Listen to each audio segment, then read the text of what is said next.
going to be a whole city of the Bears. Here in Arlington, you cannot get into that side where the green fence is. I was trying to get in there. There is no way unless I want to be trespassed from here, and I can't do that. So right now we're in the Metro parking lot. The Metro parking lot is 5 minutes from. What up, D? Yo, what's going on, my boy? What's going on? We ready, bro. We're breaking this shit right now. Everybody be here. We got 5 minutes, or really 4 minutes till the stadium. If the vote passes the House, we are going to be building in this beautiful land, 550 acres of straight Bears territory, bro. So, I'm telling you right now, bro. We already got one bill passed today from the House. We will know if it passes. If it passes with 60 votes, we are straight. Beautiful. We are going to be building here. What are Let's you fucking laughing at, Sally? let's get it though. Bro, look at this. Look at this fucking land. It's beautiful. I'm not gonna lie, it's definitely beautiful. This is one of the most beautiful. Woo-hoo. What up? What up? Ugliest fucking part of land I've ever seen. Hey, buddy. Matter of fact, Here, it's 500 pieces, 500 acres, buddy. hey, look, I'm going live on the other one. I'm a host up. Yeah, bet.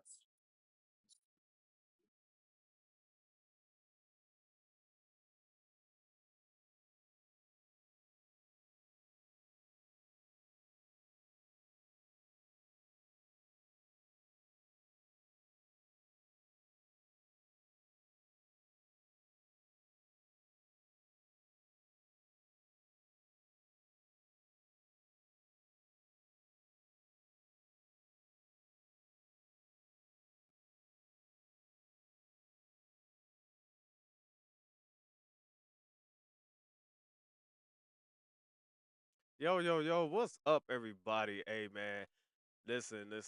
I know y'all can't see me right now, but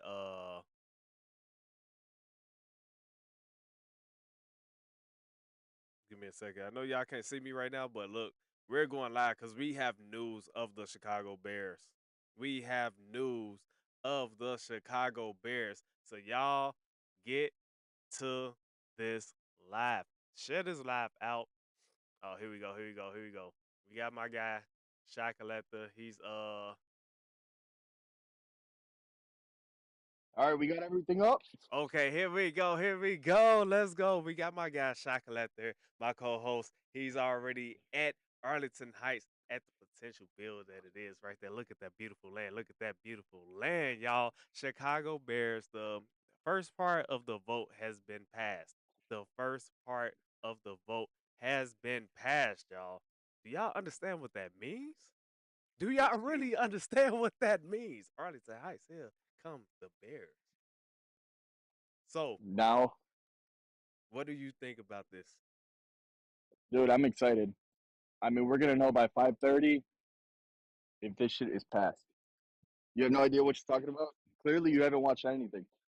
Yeah, they I'm echoing on your side. obviously they nobody's watching something. No, are y'all out there watching the news? This shit is. Like it was literally live. Are y'all watching the news? Nah, they not. Look, So man, so beautiful, man, so beautiful. I cannot wait. I am bringing up everything I can right now for the Fox News one. So everybody complaining that there is no way to get to Arlington. no, there's definitely Your Metro is right there. Arlington is right here. Come on, man. Yo, DH, I'm echoing on your side. you echoing just a little bit. I don't know if it's you or if it's me. It might be me. I- I don't know. Let's see now. Yeah, that was on me. My bad.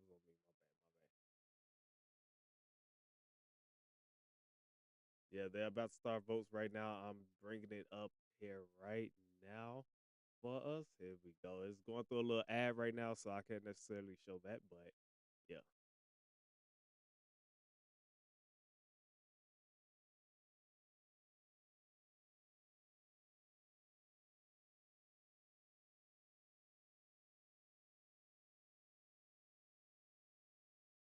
Right, we gotta break it first, right?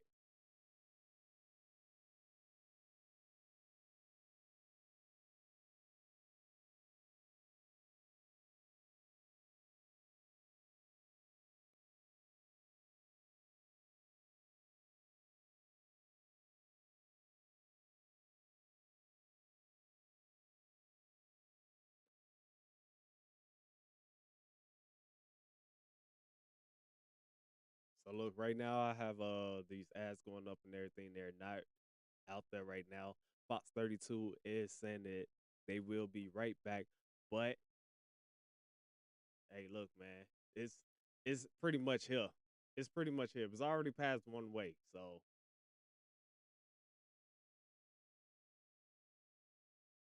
exactly.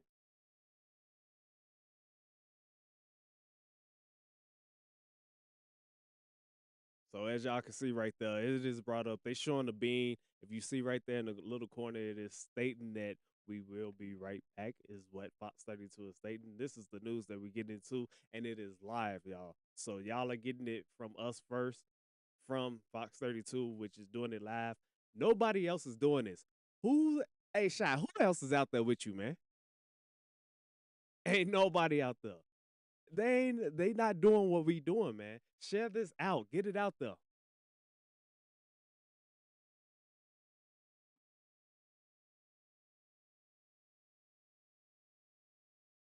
Silly, my man, Silly, what's going on, man? Hey, man, I just read the message too. I just read the message, so salute to you, brother.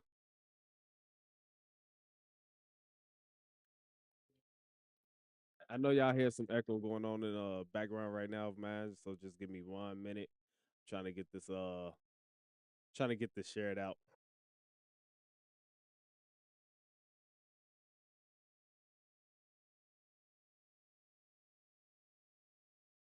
We don't take them at all. We don't take them at all. Look at this guy.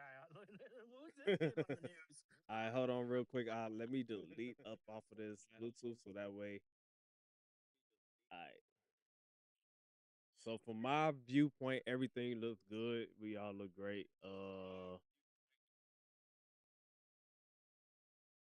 They talking about this little bit stuff here. Don't worry about that. We gonna let it do what it do.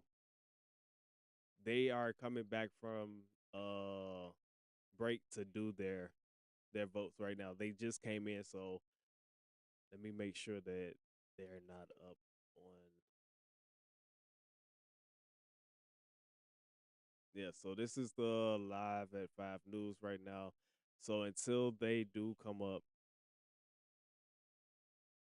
let me bring this part up to y'all because this pretty much it solidifies it right here pretty much. Let me bring this part up.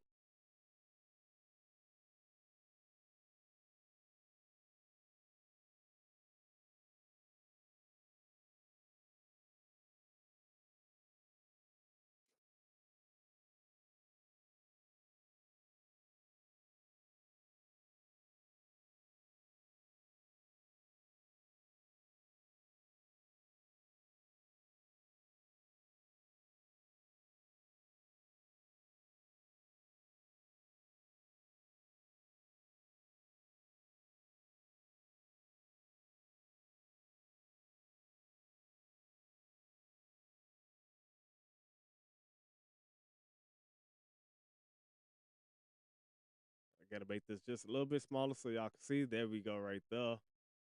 It says Bears heading to Arlington Heights, and that could give the business a big boost out there in Arlington Heights. So they just pretty much showing the location of where they're coming from to where it could be. I'm steady online right now, waiting for them to actually come back.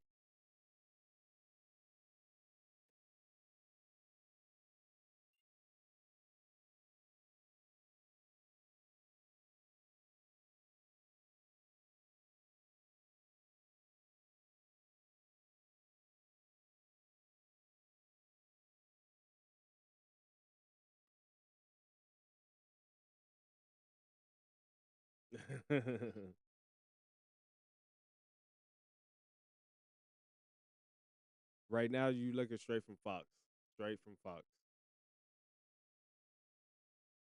Yeah, they should be they should be walking in right now.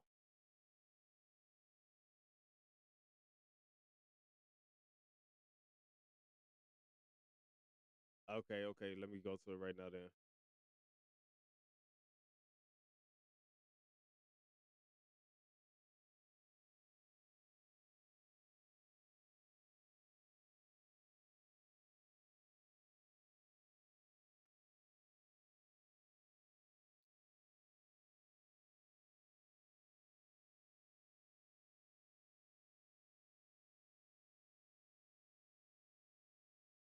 Right, the Senate comes back on Tuesday.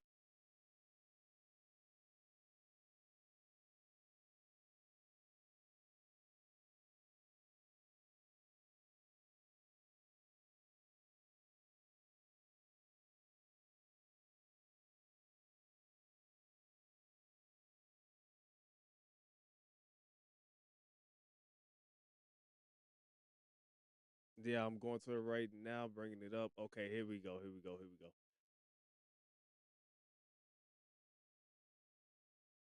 Gotta switch it over to it, and then I got you.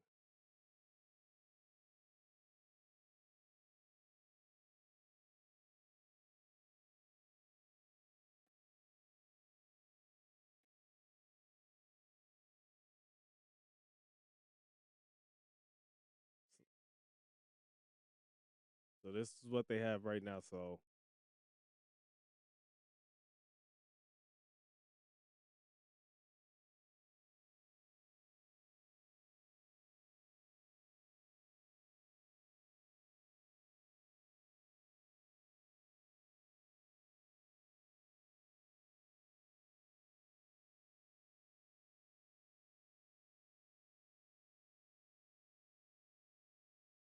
hey, David, there's nothing showing up on this.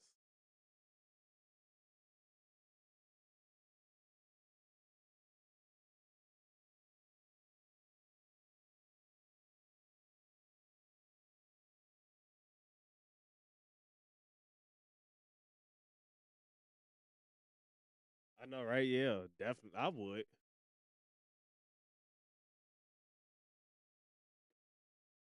Yeah, David. Hey, that is not coming up. You say, am I ready for tomorrow? Of course, I'm ready for tomorrow. The draft is tomorrow.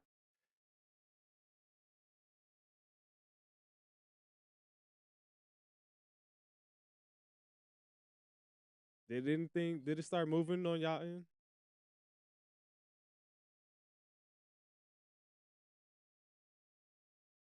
Because the link you sent me, David, is not it's not popping up. Windy City Production. What it do? What it do? I swear.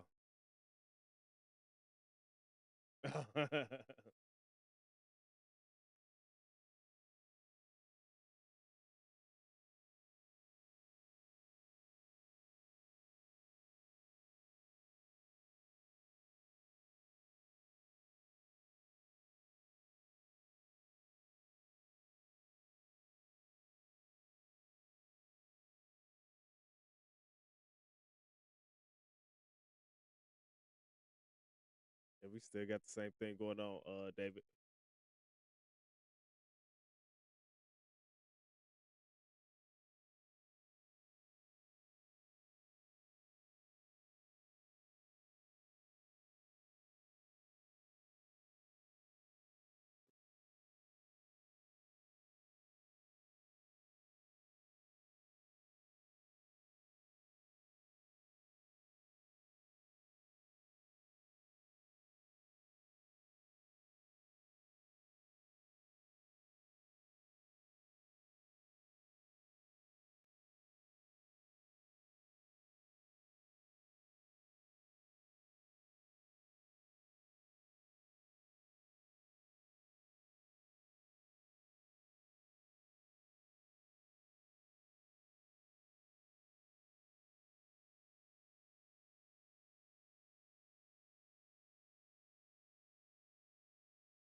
No, no, they're not helping them that way.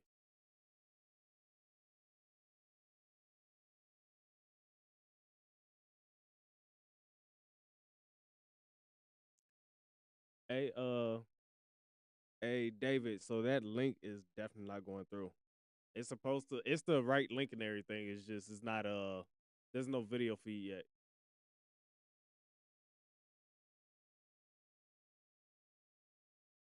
What? No. Why would I do that?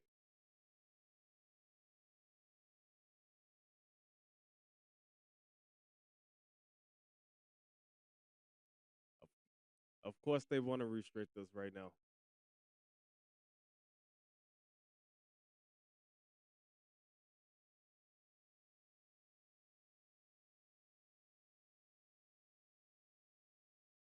Yep.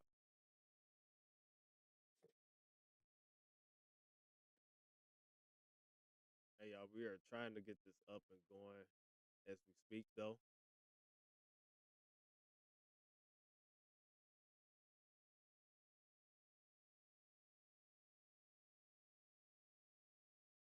So let me send this invite out. He should be back on.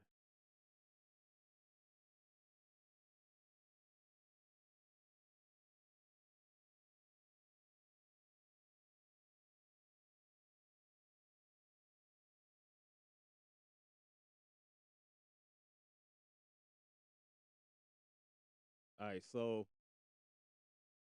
David. Just need to hurry up. Yeah, I know the Bears. We're trying to make sure that everything goes through, but as far as I know of the link that we are, it's saying that so the capital link. I sent the invite to Silly as well. I think I gotta resend it to him. But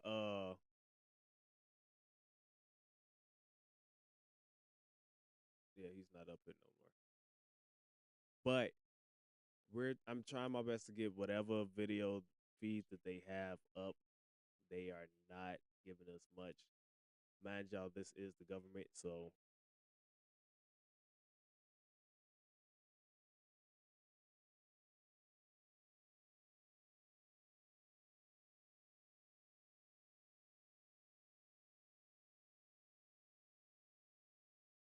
I bet. Yep.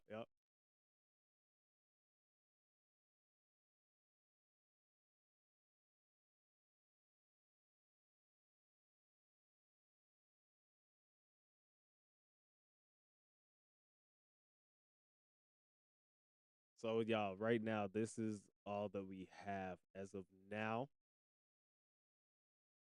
I'm clicking the live button. They is constantly telling me, "Hey, click the live" and things like that. There is no lives coming up,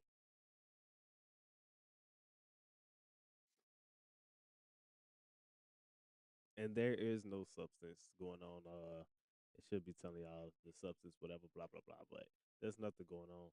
Let's see.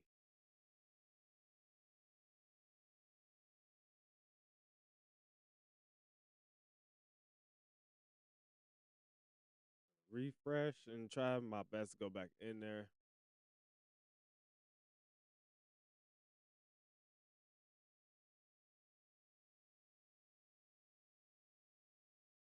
It's not giving us any feedback, y'all.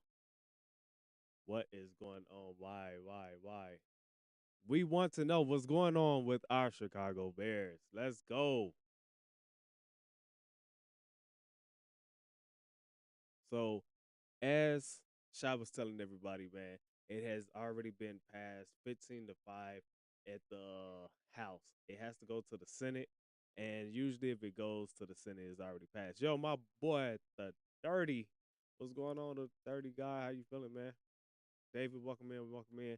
Hey, David, I'm doing everything I can to get this link up. There's nothing popping up at all, bro. Like this is all I get.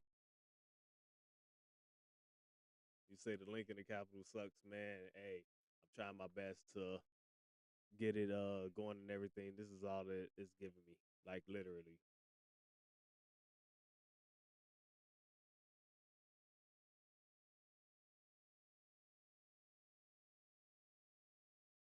But what I will do is let me go over to this site and see if anything here.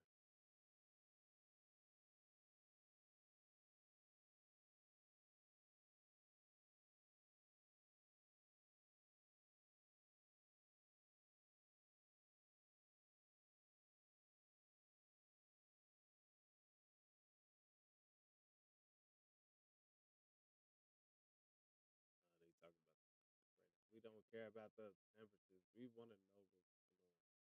So here, let me read this out to y'all real quick. Illinois lawmakers advance mega projects bill tied to the Bears Stadium for House vote.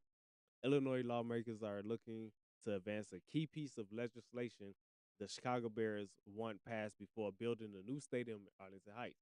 The so-called mega projects bill would allow large developers to negotiate their property tax liabilities.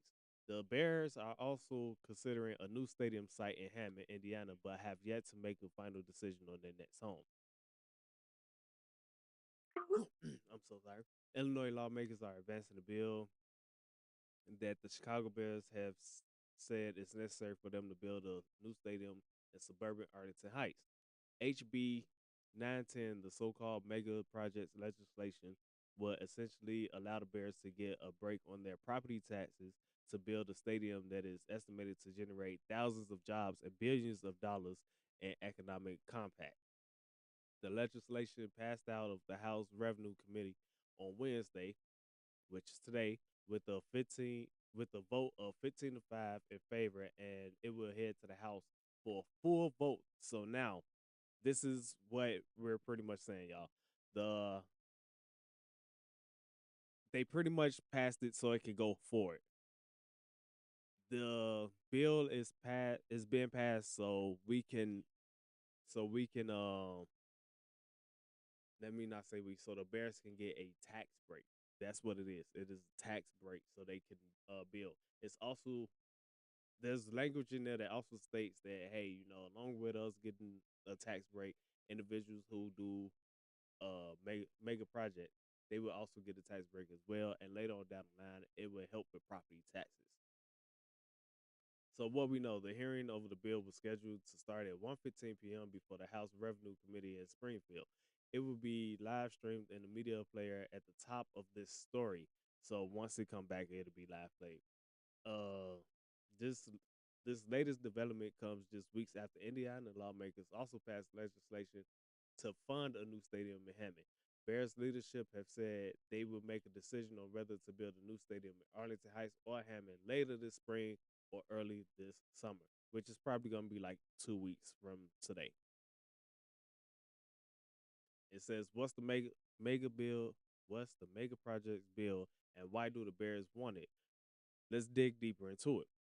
The bill would essentially allow developers of so-called mega projects to get a break on their property taxes with an assessment freeze and the ability to negotiate payments in lieu of taxes with local taxing bodies. Bears president Kevin Warren has argued that tax predictability is key to build a new stadium. The Bears pursued the mega projects bill after lawmakers, including Governor J.B. Pritzker, expressed little to no desire to use taxpayer money to build a new stadium. The team said it would invest more than $2 billion to build a new domed stadium after skeptics argued a franchise worth about $8 billion should not receive help from taxpayers. Still, Pritzker has said the state could help fund infrastructure improvements around a new stadium, which for y'all to know, that means things like roads, the metro, the expressways, enter and exit, things like that, as it has done for other large developments. The Bears have said they would need about $855 million in public funds for such infrastructure improvements. The Bears say the construction of the stadium and a nearby mixed-use district would create 56,000 jobs and about $10 billion in economic impact. After the stadium is built, it is projected to create more than 9,000 permanent jobs and $260 million in annual business and tourism. Let me see if they brought up anything just yet.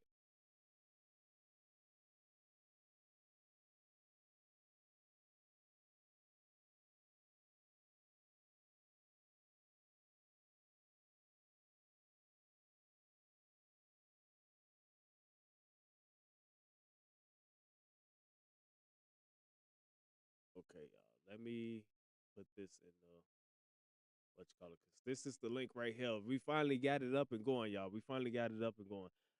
I'm back. My phone died. Invite silly. Silly, are you ready to come up? It don't even have you up here, Silly. They on caucus now. It will resume in like 20 minutes. Yeah, I see. I'm gonna bring it up just so y'all can see what's going on though. I'm tired of looking at this picture.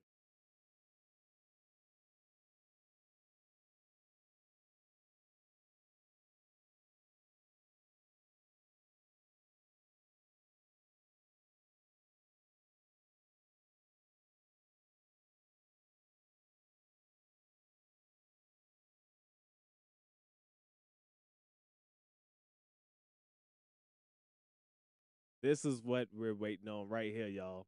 This exactly is what we're waiting on. As y'all see, all these seats are empty. Every seat is empty right now. So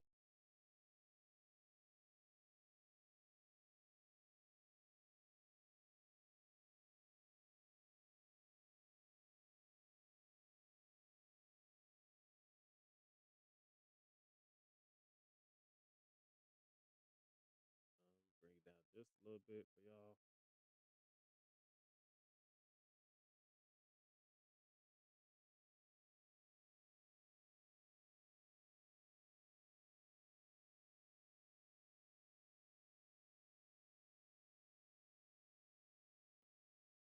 There we go, y'all. There we go. It is officially live now.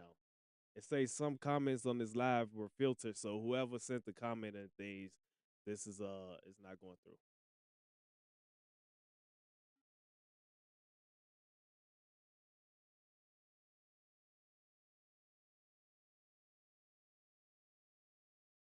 Yo, Unc, what's going on? What's going on? Hey man, we sitting here, we're live. We're bringing it to y'all, how it's raw and uncut. The House has passed the H910 bill so far, 15-5, so the Chicago Bears can build in Arlington Heights.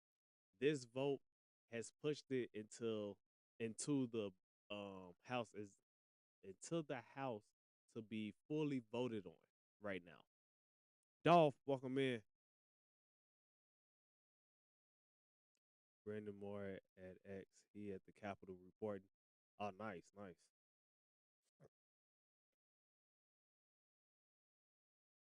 Hey y'all, let's get this out there. We need the shares.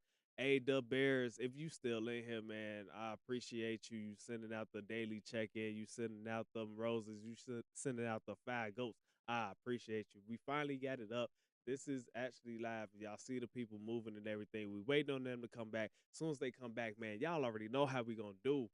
I got the I got it on mute right now, but as soon as they come back, we definitely gonna tune in. We gonna zoom into everything. We gonna listen to what they say. We need this bill completely passed. Once it passed here, it goes to the Senate. Um, Pretty much, the Senate definitely is not allowing the Chicago Bears to leave Illinois.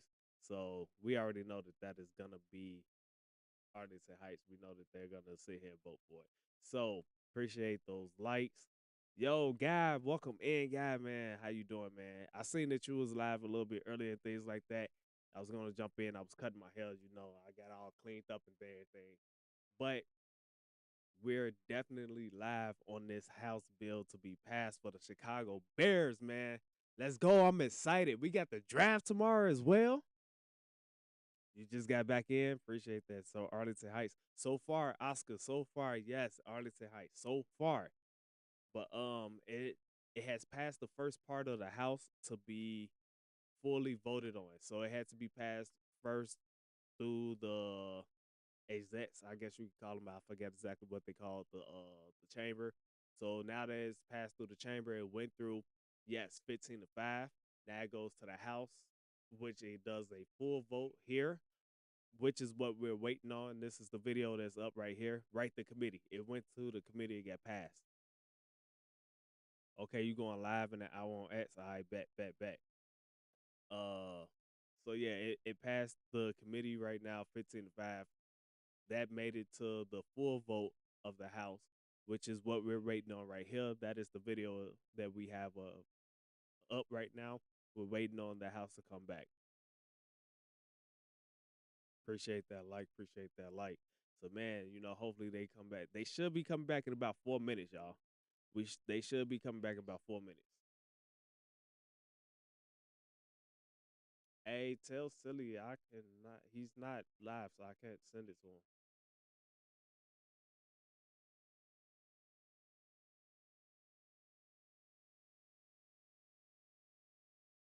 You say how many votes do we need? I believe we need um what is this 54, so we need the majority.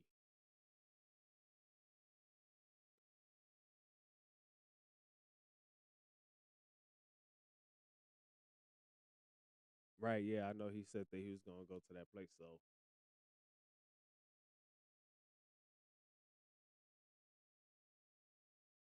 it needs 60 minimum. Oh damn, I did not know there was that many. Hey, my boy Unc, he got that Bible study. Let's get it, man.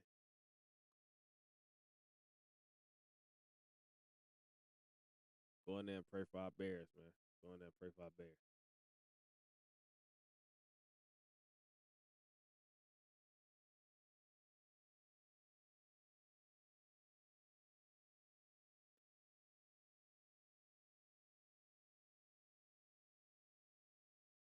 So like I said, man, we just sitting here, we waiting. You know, they got I'm pretty sure 3 more minutes. Yo, the Bears, you coming back through, sending out the GOAT. Appreciate that, man. I ain't even got my soundboard up. I jumped right into it.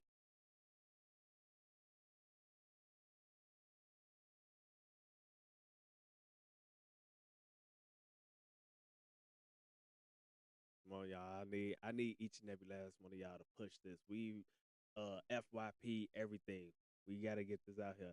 Hey Oscar, appreciate you joining the Couch Potatoes. Welcome to the family. Wait a minute, Kevin Hart voice. Hey, here it is right here. I got you right here. I got you. Hold on.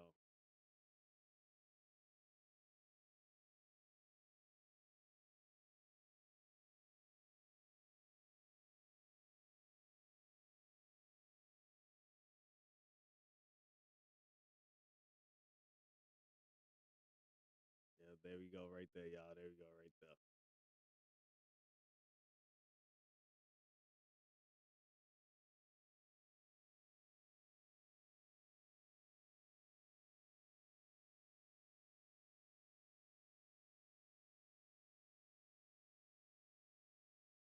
That's right. Exactly what Oscar said, man. Oh, don't like that.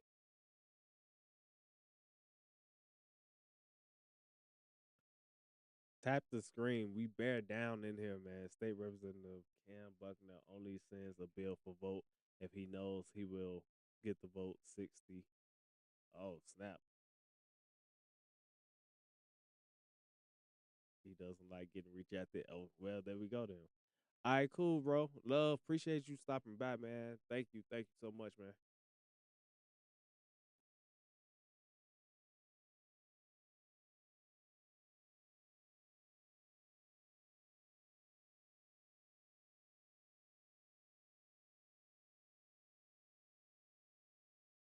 Trying to see something. My stuff ain't never did that to me.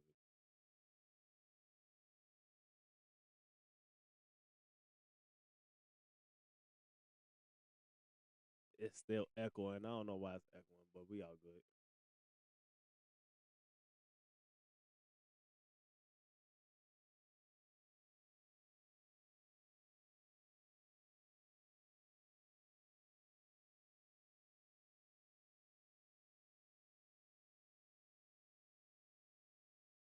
I'm using the voice mod right now.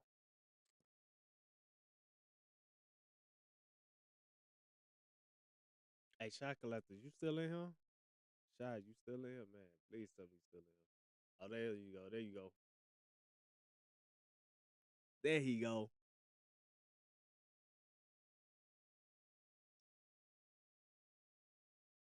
You good on my end.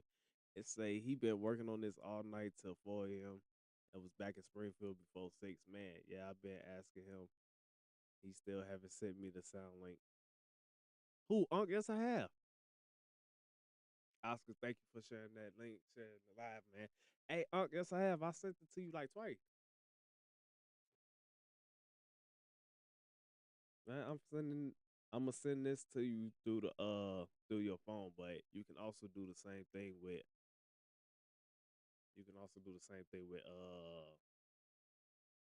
your computer as well.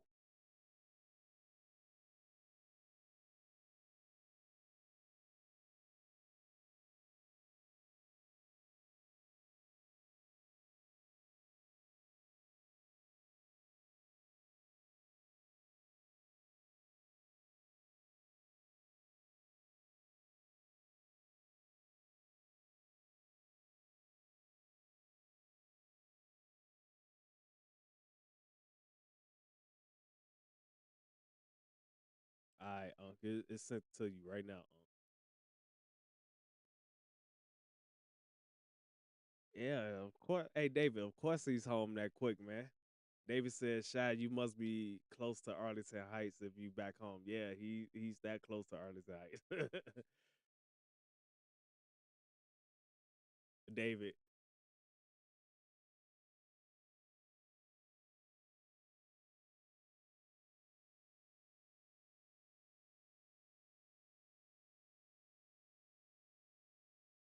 All right, so look, you in right. So I'm gonna close this real quick.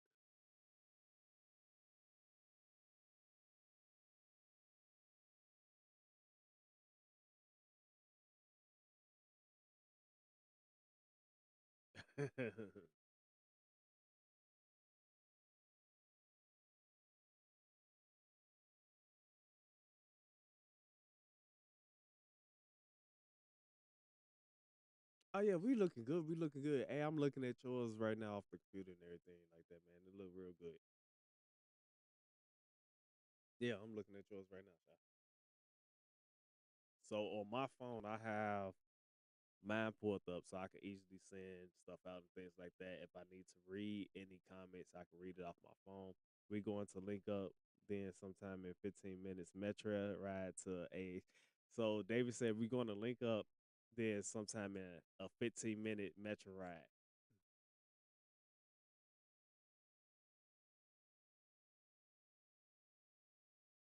Say I gotta move up. Oh, okay, okay. I see what you're saying. Give me a second.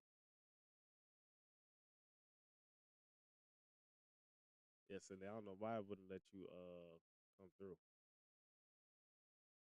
Silly.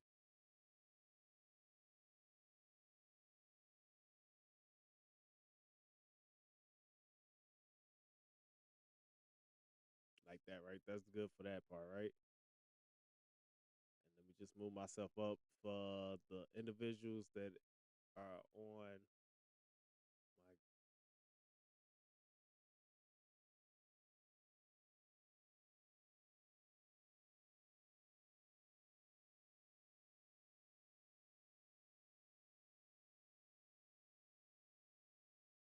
They gotta go be fat.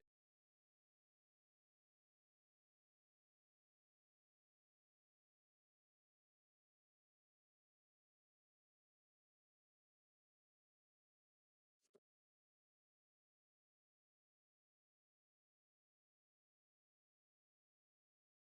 myself a little bit smaller so they can actually see the when they everybody starts coming back.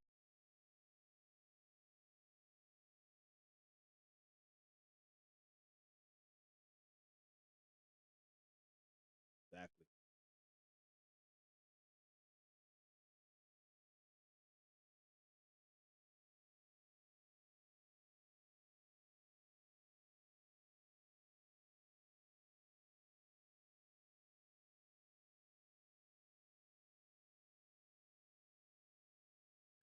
Hey, the Bears, you said you seen this on YouTube. Did you seen what? You seen the committee stuff, or you finally seen my page? It came across my page finally. Came across your YouTube. Hey, they say David said they been there since 6 a.m. They working overtime tonight. Luke, appreciate you joining in, man. That's what I ain't do. I ain't send this out to none of the guys at work.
Hey, David said to bring up Brandon Moore 13 on X. He updating on X with the latest news.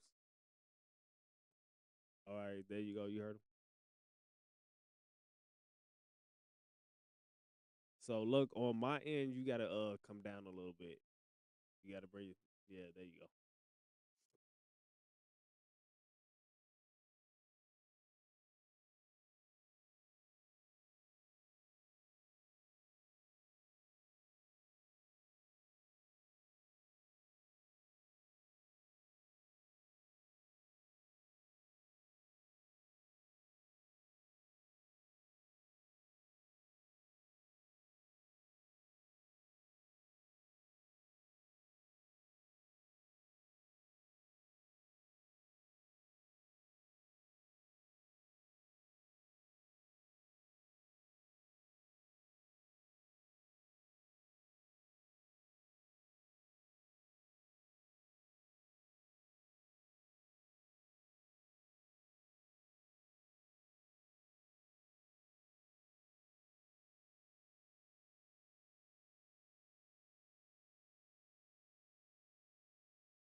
Okay.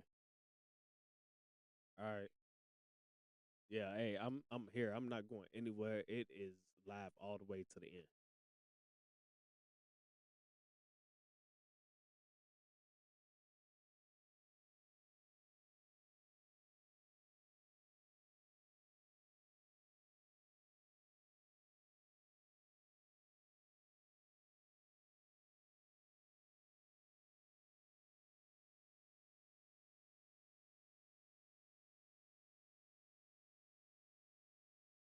Hey, Second City, you funny man.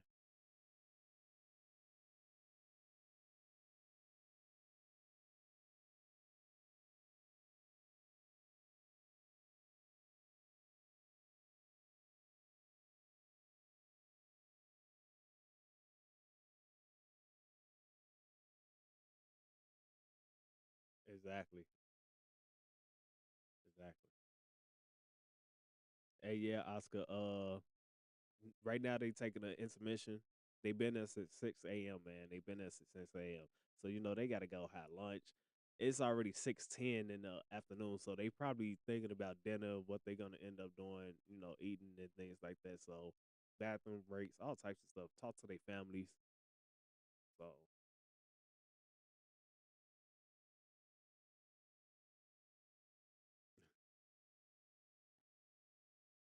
hey,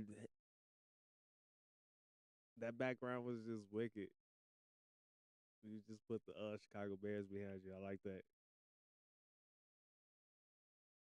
Oscar say they eating too much. Yeah, that one, that's sick.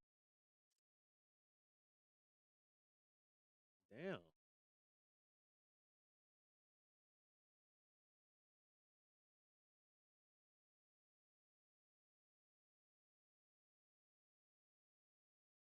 Yeah.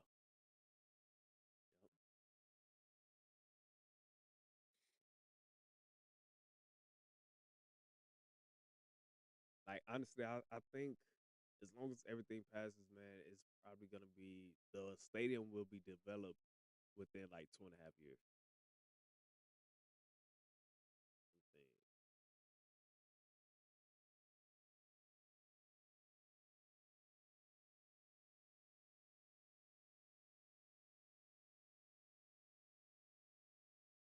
That and then y'all gotta remember George also wants to host a Super Bowl. So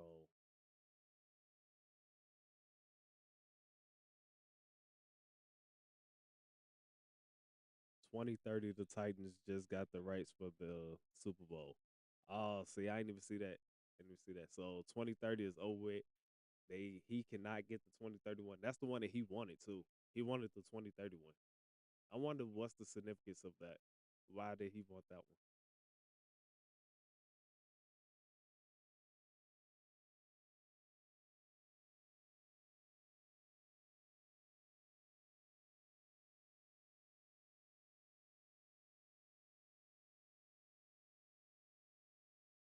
Right.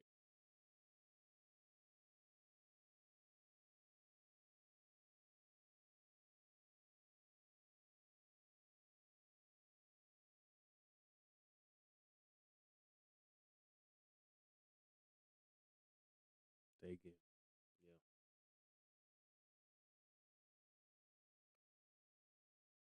I think by the time everything is done, KC will have theirs too.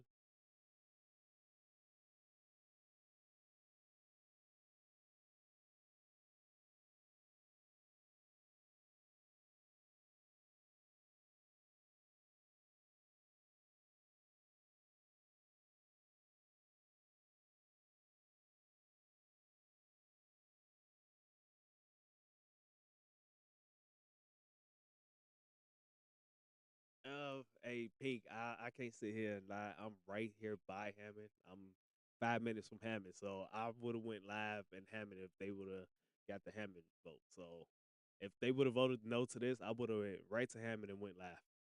But I'm going to Arlington Heights.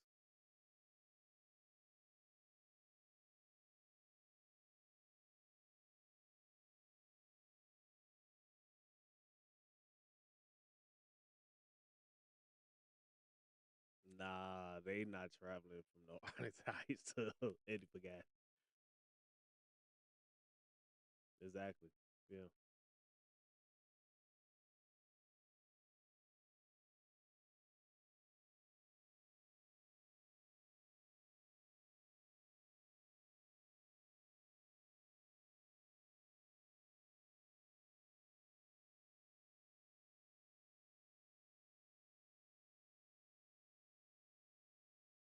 Governor.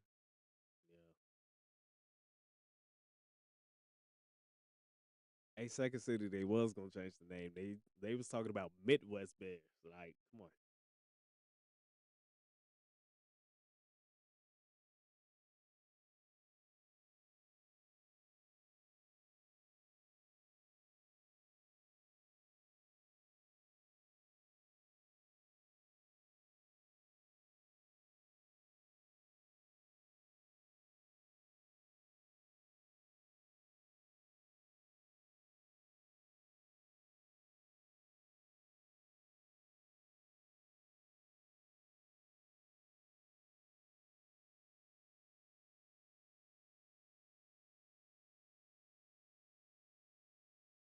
Oh, hey Oscar, yeah. Washington, KC, they doing their stadiums. KC Stadium should be done exactly like David said. It's projected to be done by 2033. So they probably get like the 2037 Super Bowl.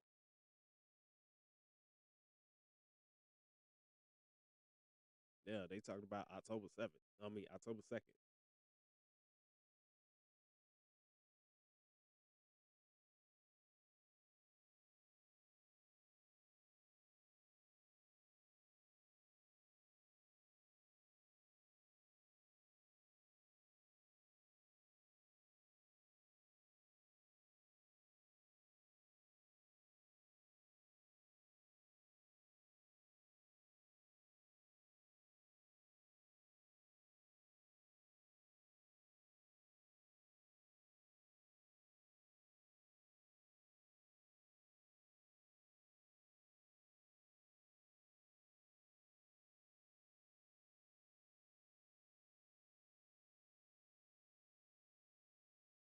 Yeah. Just waiting on it. It's like 6:16 right now, Central Time. We just waiting on them to come back.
updates just yet.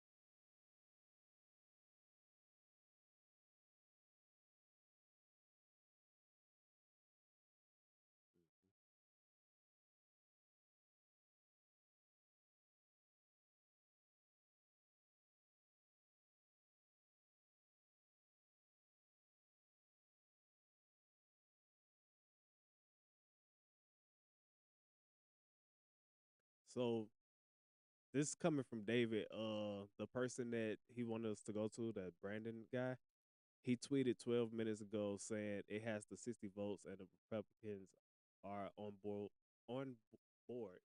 to vote yes. So we're refreshing.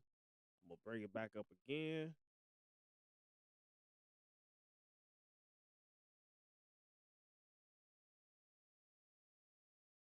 Why is it showing sports? I don't want the sports.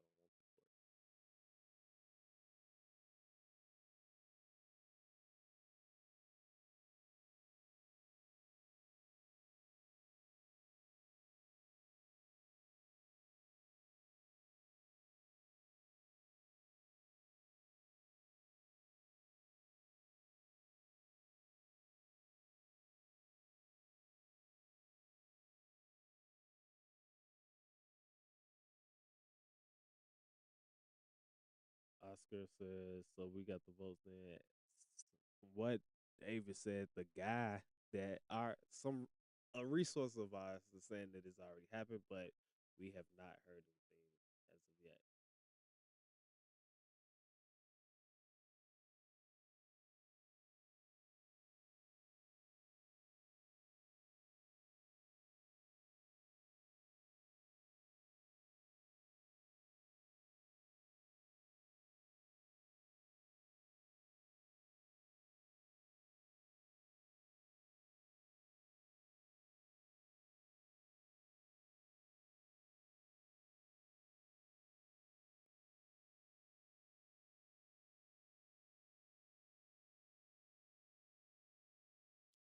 Okay, okay.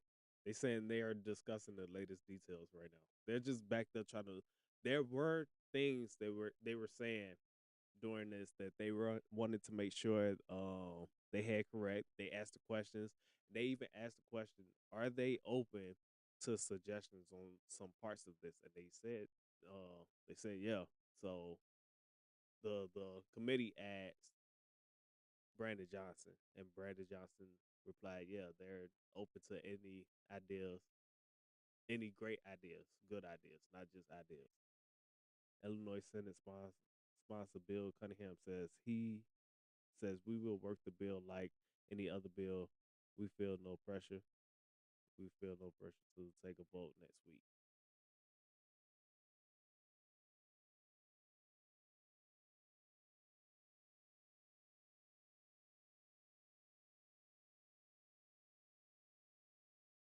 So look, I have my buddy in the live and everything, right? Another individual that I worked with, he said I couldn't help but hold in a subtle smirk when your co-host said the Northwestern Stadium is going up fast. That's my other one. Like I still have my guys up there. Y'all should know that I am down here at the Bally's downtown Chicago. So I still have my connections that's in the stadium, that's building the stadium, as well as other connections. If y'all been here, y'all know what it is. I don't have to put too much out there.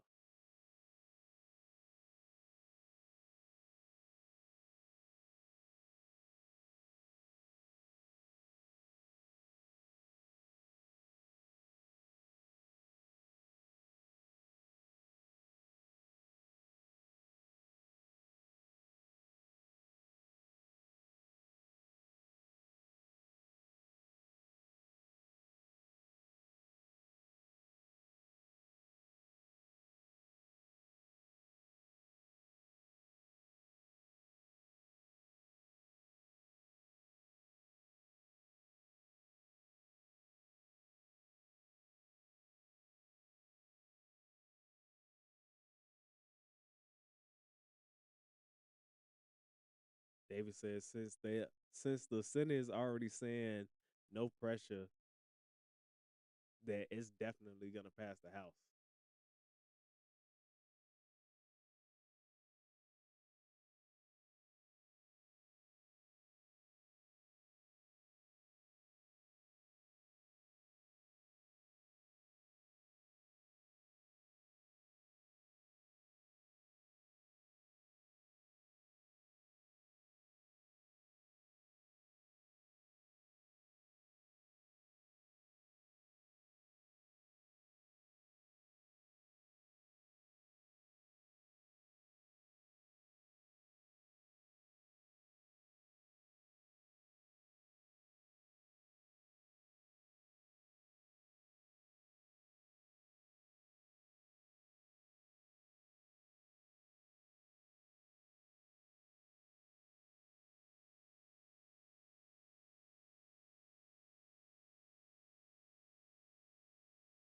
Yeah, he was there, and it was like 5 minutes later he was on.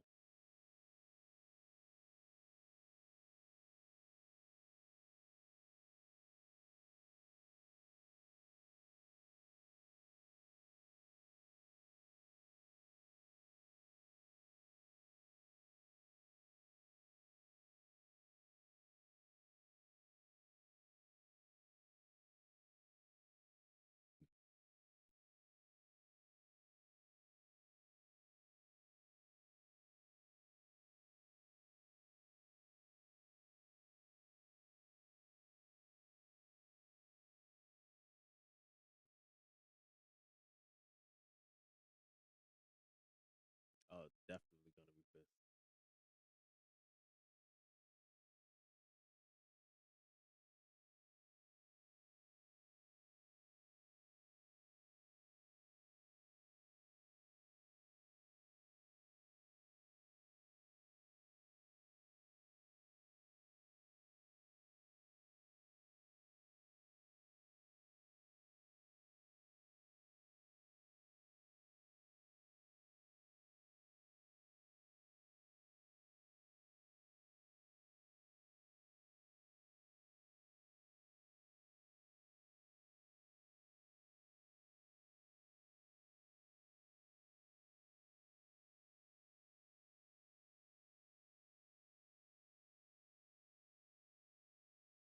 Yeah.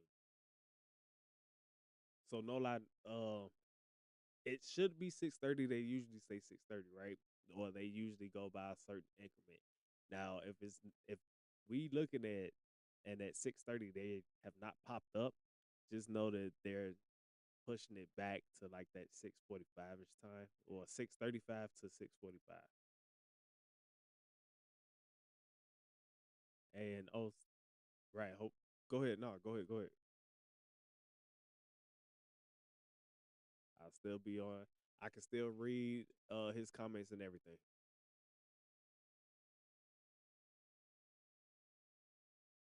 Right.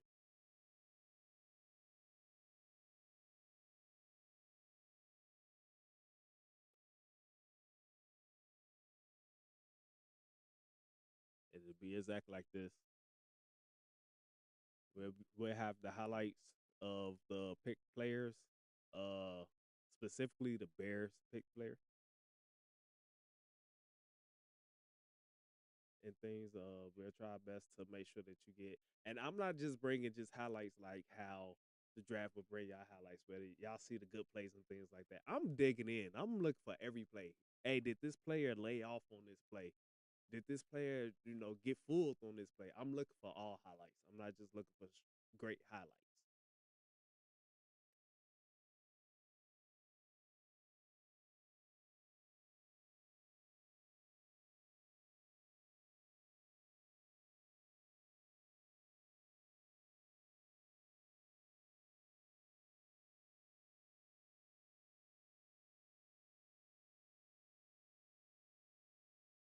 Eh,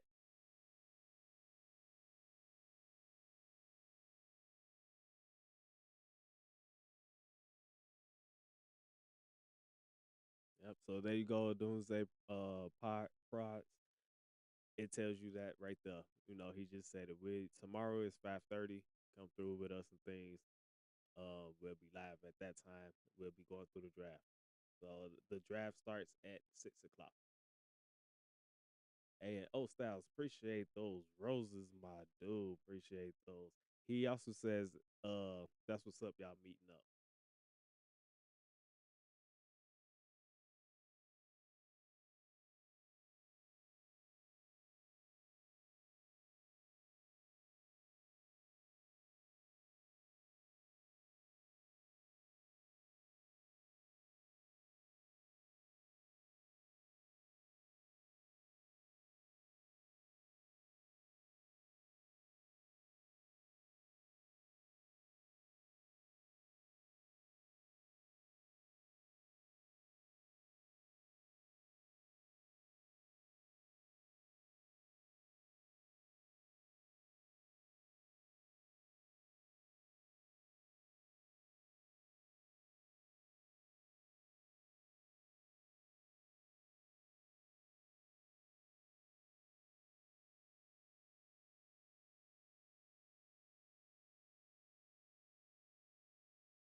Hopefully. While we're here, while I got you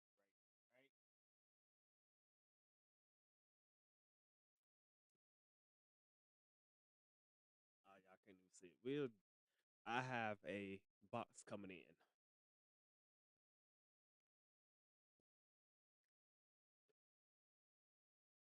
So I am doing an opening on this box. Usually I wouldn't do all this, but I definitely want to show it off.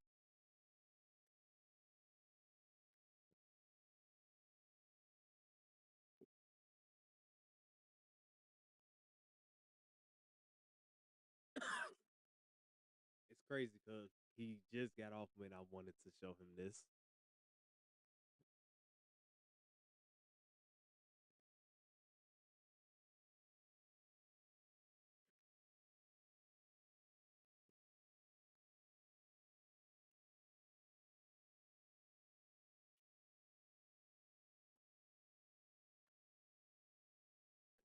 So what we have here, right?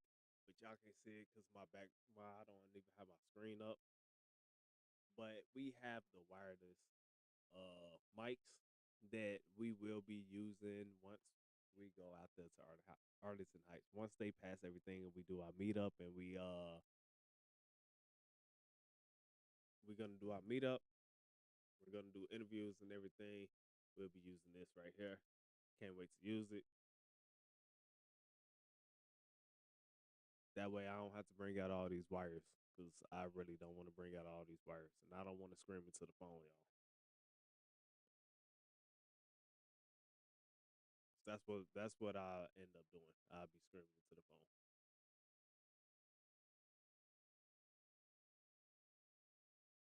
What time does we have? They 7, they 8, they over 8 tacos. And you know what's crazy though? At one point in time, I had a family member that was into all of this that were down there in Springfield and out everything. When they take these breaks, dude, they're back there eating like steaks and asparagus and things like that. Oh my god, can I get this box open even anytime soon? I don't know when I'm opening from the wrong end.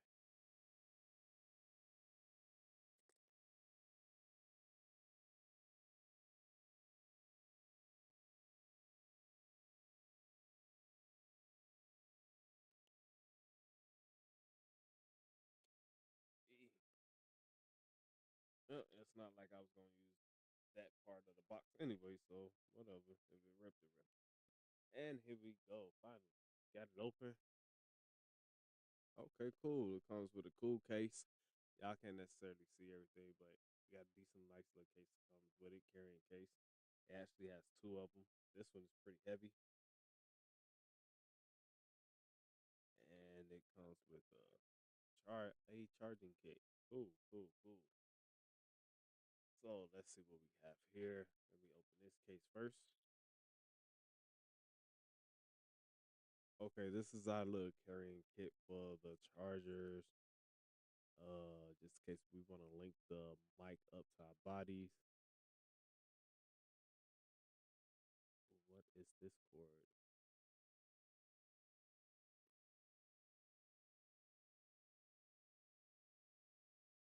USB-C to USB-C, big USB-C to USB-C. What is this one? And this is where we can hook it up to the camera. So yeah, there we go. There we go. I got exactly what we need. That part.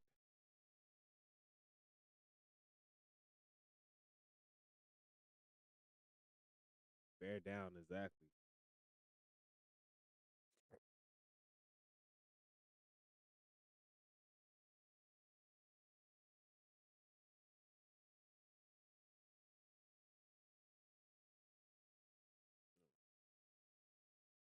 Couple more wires.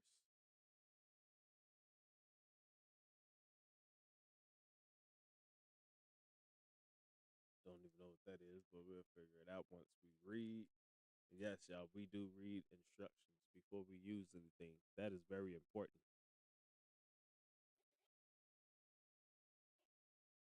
It is now 6:35. Starting to see a little bit of movement, not that much, just enough that trickling in here and there.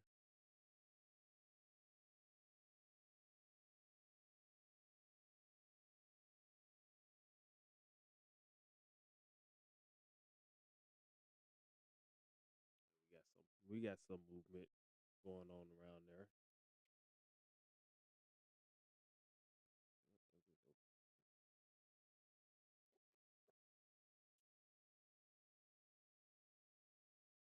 Okay, so this one here is the actual one, and this is the charger kit as well.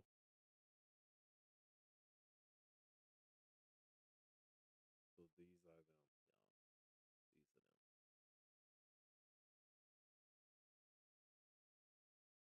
Not too bad though. Don't know which one this one is yet. I'm guessing this is the receiver. It's got to be the receiver.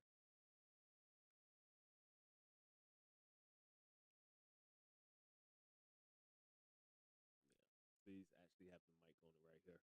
So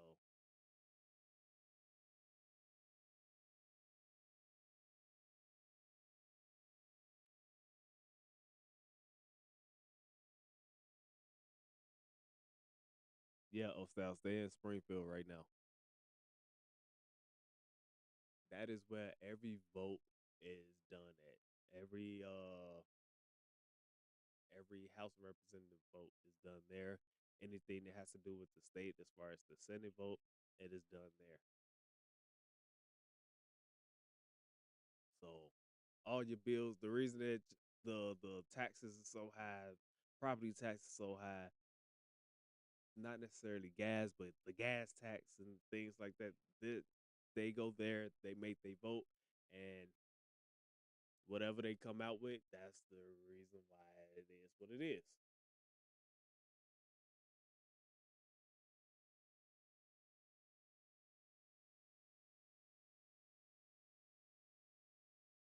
There we go. Come on, we need some more people trickling in, man.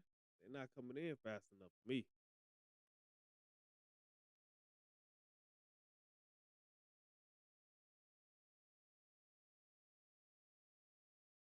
Exactly, David.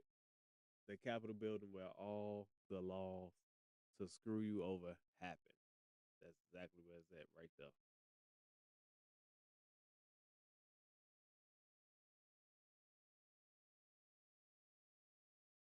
Don't forget y'all. We need them likes. We need them likes. Make sure that y'all liking up the both. We need on both. We need on both y'all. Like the lives. Please like the lives. We need them out there. We need the lives out there, y'all. Appreciate each and every last one of y'all. Sorry.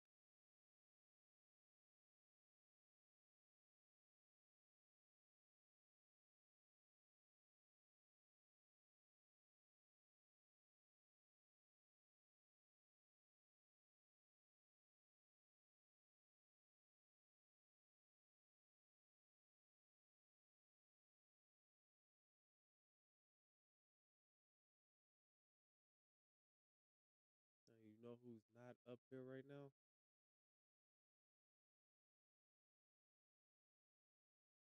Gigi. Somebody let Gigi know that her man is live right now. Like, what is she doing?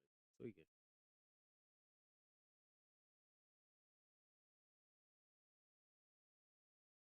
Oh, second box. Let's see if any of y'all actually pay attention. Y'all won't be able to see what I actually showed y'all. Hopefully, because I gotta make sure that fixing this, we have little plastic mic. And I'm cool with it being little plastic mics because it's just a mic. It's just a holder for the mic. That's all it is, man. So little windbreaker so it won't be blowing up the wind. Let's see how this fits.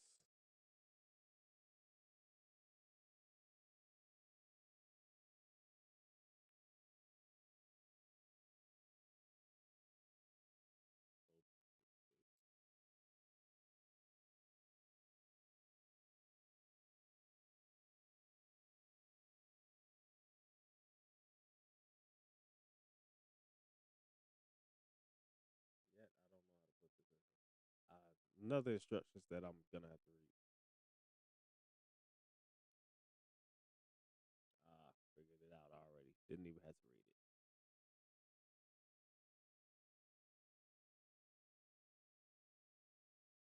Oh yeah. Oh yeah, we real good. We good. We decent, y'all. We decent. We got us some mics. It look a little professional. You waiting on the White Sox? Gigi probably making you dinner. She probably is making me dinner right now.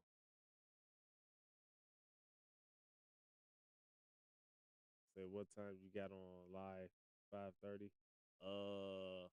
Yeah.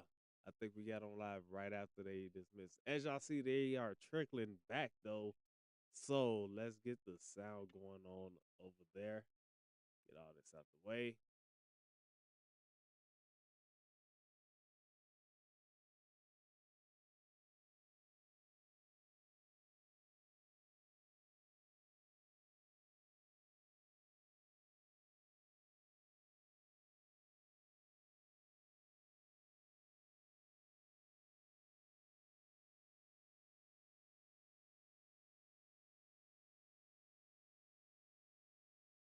Oh, well, they're coming back slowly though. They're coming back slowly. Looks like they're coming back. Yeah, it looks like they're coming back. They're coming in, but they're coming in real slow. You know, they try not to have the itis.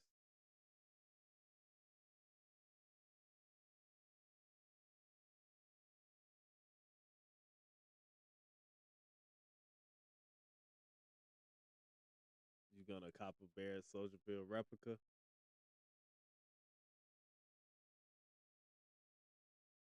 And yeah, that is definitely gonna be historical.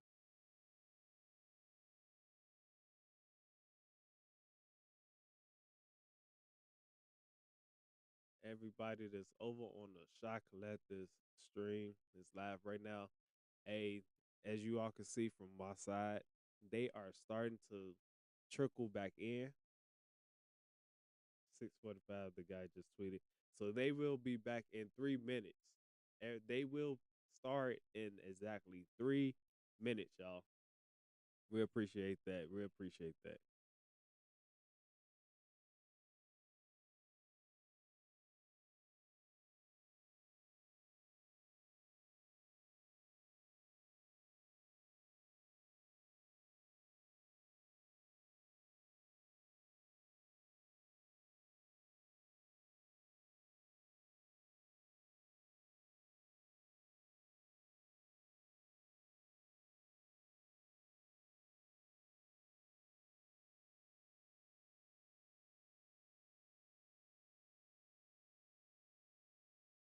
Exactly, O Styles. That hey, that's exactly what we gonna have right now. That's why I'm going live for y'all. All right, this is me being live for y'all, so y'all can hear it. Y'all got it from here first. Y'all got it from Shot Collectors, DH, Money to Don, and Silly Will, Seal Will.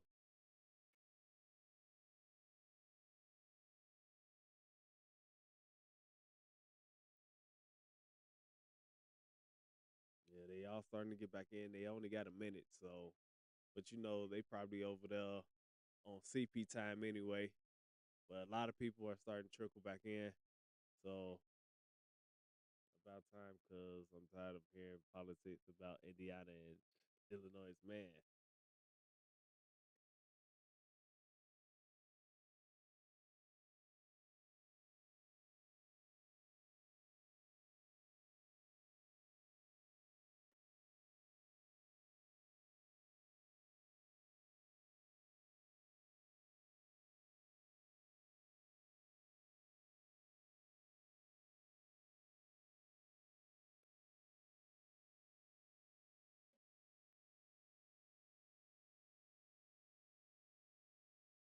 Didn't mean to send that. Hey, we accept all flowers, man. We appreciate that.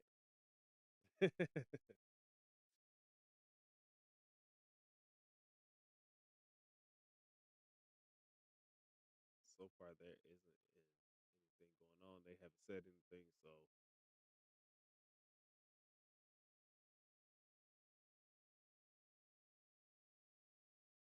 as long as I get sound, y'all get sound.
You got a quick battery, huh?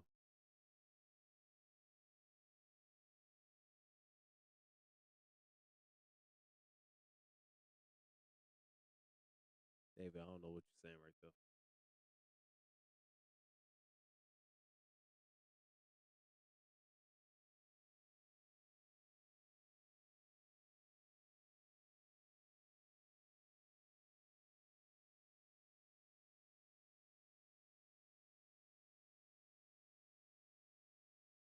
Hey, O Styles, you gotta get you one of those portable chargers. I ain't gonna lie, I'm gonna have to get one too, especially so that way I can make sure that when we live, it's everything all good.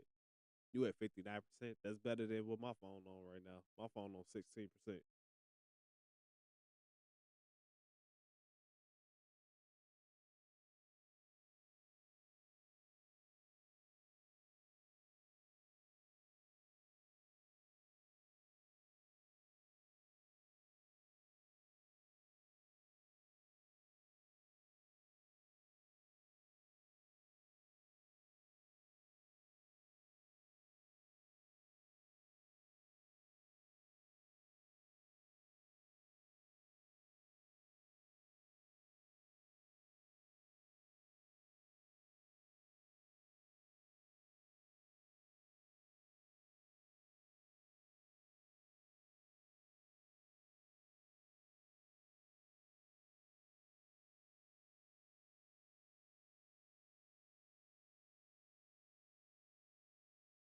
Damn, politicians never on time when you need them to be, man. Oscar, you talked about some you'll be straight for another hour or two. Yeah, you talked about 59%. As long as you know our stuff end in a reasonable time, you should be straight.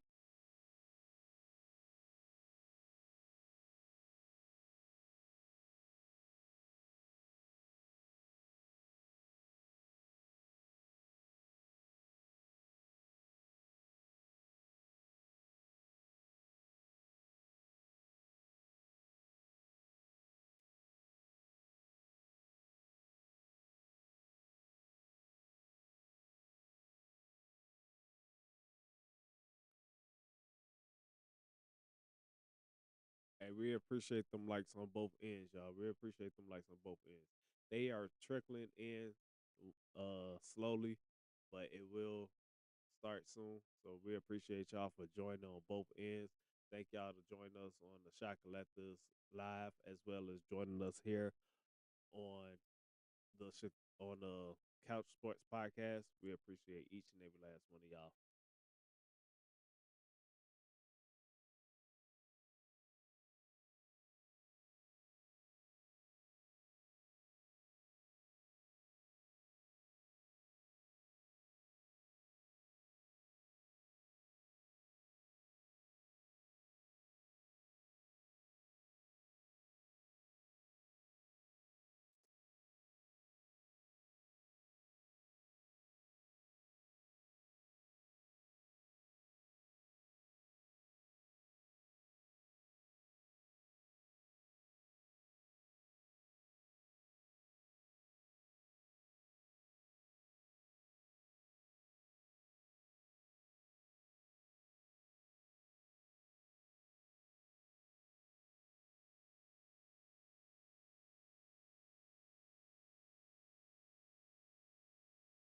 Okay, let me hold on.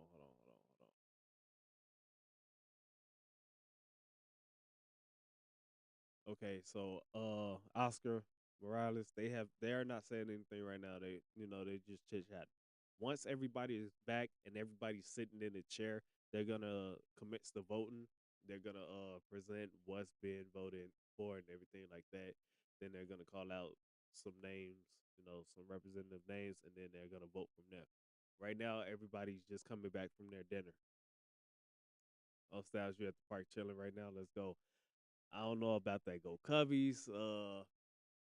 You can't really see my background, so you don't know. But this is a White Sox family. Yes, I understand. I know we can go through all of that, but yeah, I've been this way since I was a young one. In my adult life, I've been to Cubs games, but growing up, I've always been to a White Sox game, so I've always been a White Sox fan.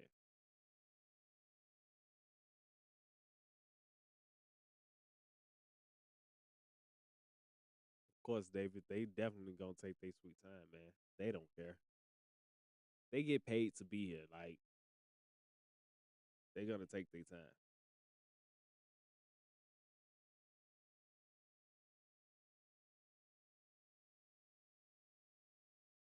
Exactly, on style. Southside roots. Exactly, Rise. Sox fan.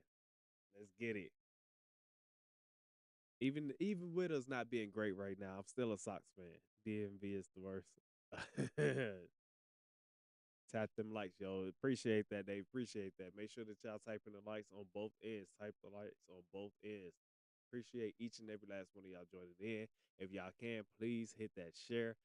They are trickling in, y'all. So soon as I have the volume all the way up, we'll be able to hear them as soon as they start talking and everything. So I definitely appreciate each and every last one of y'all coming through here. Make sure that y'all tap it in, hit them likes, hit them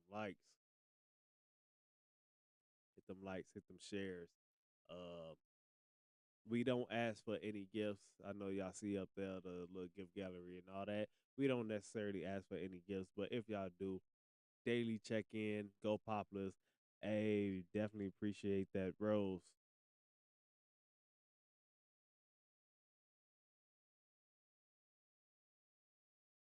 You say the player that Oscar, you say the player that we got is a stud. You talking about the Makaki, or I can't necessarily say his name right. I always mess it up. Win or lose, that's my team. Exactly, old Styles.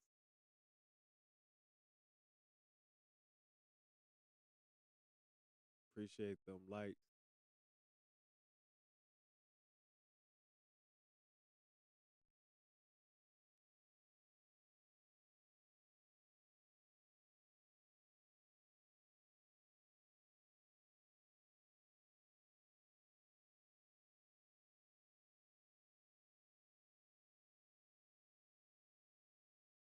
Exactly. Socks for life. We ain't gotta be great, man. We ain't gotta be great. There's always a bill. Hey, we gotta think about it, man. At a point in time, you know, I don't know how many people were out there actually were Bear fans. Let's talk. Let's tell the truth. How many people were out there actually were Bear fans? But now all of a sudden we got all these Bear fans, right? That's exactly how it's gonna be when it comes to the White Sox. Everybody, you don't see that many White Sox. Eventually, it's gonna be all White Sox. D boy, you was the 110 day one. Hey, that's exactly what everybody. That's how it's supposed to be. Don't be a bandwagon. If you like a player, then say that you like a player. You don't like that team, but definitely, if you've been a Bears fan since day one, then you a Bears fan. Y'all already know. David, you say you a Cubs fan. O Styles, you say you Bears and Sox. Bear Down say Southside Samurai. Yeah, Murakami. He's definitely a GOAT. PCA fell off. That's crazy. He's only good in the outfield now. Ooh, that sucks. I like Sox and Cubs though. They shot teams. Hey, don't get me wrong. I definitely go to a Cubs game. I root for the Cubs when they playing and everything like that. Growing up, I've only went to a White Sox game. My great grandma, she always had the Cubs game on in the afternoon, and in the evening we was watching the Sox. So I grew up watching both, but I've only ever been to a White Sox game when I was younger. In my adult life, I had a coworker. He made sure that he took me to a Cubs game, and I had fun. I definitely had fun. Sox gonna shock people in a couple of years. Oh, 30 seconds. Never mind. You're not going in. Yes, bro. I like he said as a player, he actually wants the city to win. He got my respect. Hey, that's what's up. Okay, there we go. There we go. There we go.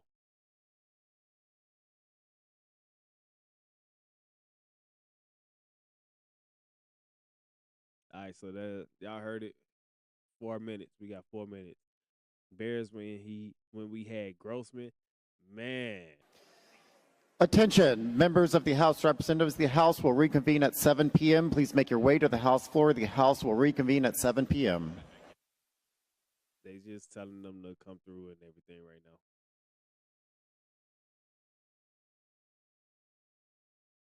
You been to the White Sox Stadium more exactly. Say that's how your grandpa, your gramps was. Exactly, D boy. That's exactly how I grew up. So it's like me being on the South Side, only going to the White Sox game. Of course, I'm gonna be a White Sox fan. I seen more White Sox stuff. I've been to the stadium more than anything, even when they didn't have the White Sox games going on, whatever events that they had going on in there. I've been to those. I haven't done that in Wrigleyville like that to be a Cubs fan. I grew up South Side. Everything was South Side. So, Riz, you been to one, or Rise, you been to one Cubs game ever? And I gonna lie, Wrigley overrated. I mean, I had fun. I ain't gonna say that it was something that I be like, oh, I gotta go back to Wrigley. I mean, I go for that crosstown classic. I go to each and every last one of them games. I go to any shot games I can. Exactly. I try my best to get out to shot games. I'm actually got some stuff planned for my wife. She's a White Sox fan as well. So we definitely gonna get out to some more games and things. Got some games coming up. I rooted for the Sox back in '05. I always like to see the city get championships. Hey, just like I rooted for the Cubs in what was that, 2016? I rooted for them as well.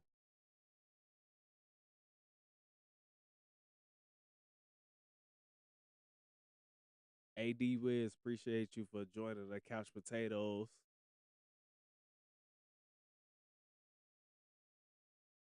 Glad I followed my roots. 8 minutes to the stadium. Originally West Side, moved to the South Side in 04. Okay, old style. What's the word, D-Wiz? White Sox equal working class, blue collar. Exactly. That's how I feel. That's what I am.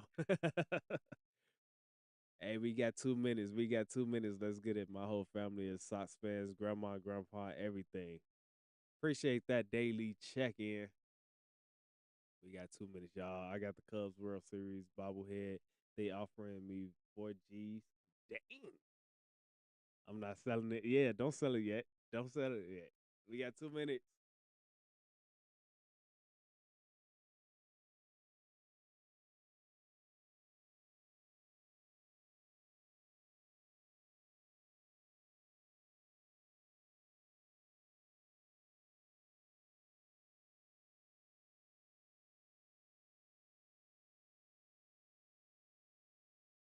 Right, exactly. Don't sell. You don't need to sell that. I'm not selling it. It's going to be worth more. Exactly. I got one of the last 4 semi-social baseball autograph. Oh, that's tight. They need to just pass the bill already. It's been like 2 to 3 years. Oh, it's been more than two to 3 years. It's been like 6 years already. 1 minute. Hey, y'all see they moving the camera. They getting it ready. It's hard to get the Sox bobblehead championship bobbleheads. Hey, yeah, it's definitely hard. I don't have that, but I got a couple of different little things. Baseball that was hit. It does necessarily, you can't necessarily see it, but like it got like different little marks on it and things. From being pitched and then hitting the dirt, being pitched or whatever it was, and then it was actually hit. We caught it and everything. I was supposed to go get it signed. I didn't get it signed.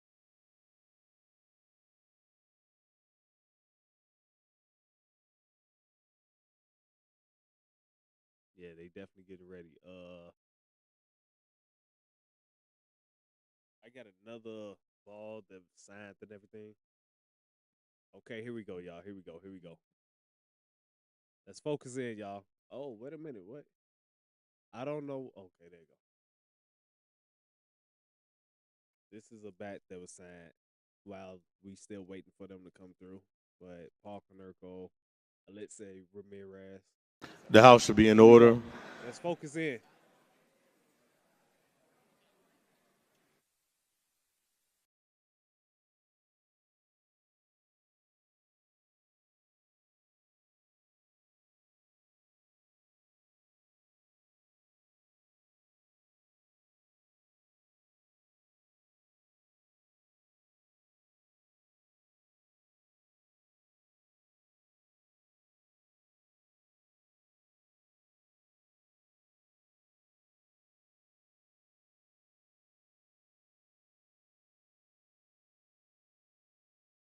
Here we go, y'all. Here we go. They all are coming in and everything. I just want to see if this other site is finally working or not.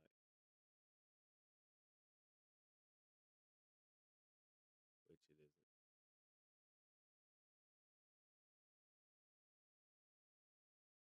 Got Brandon Johnson down there next to me. Y'all see him down there on the opposite side. He's finna walk behind me and everything. Y'all know Brandon Johnson out there representing for Chicago and everything. He's trying his best to get this bill passed.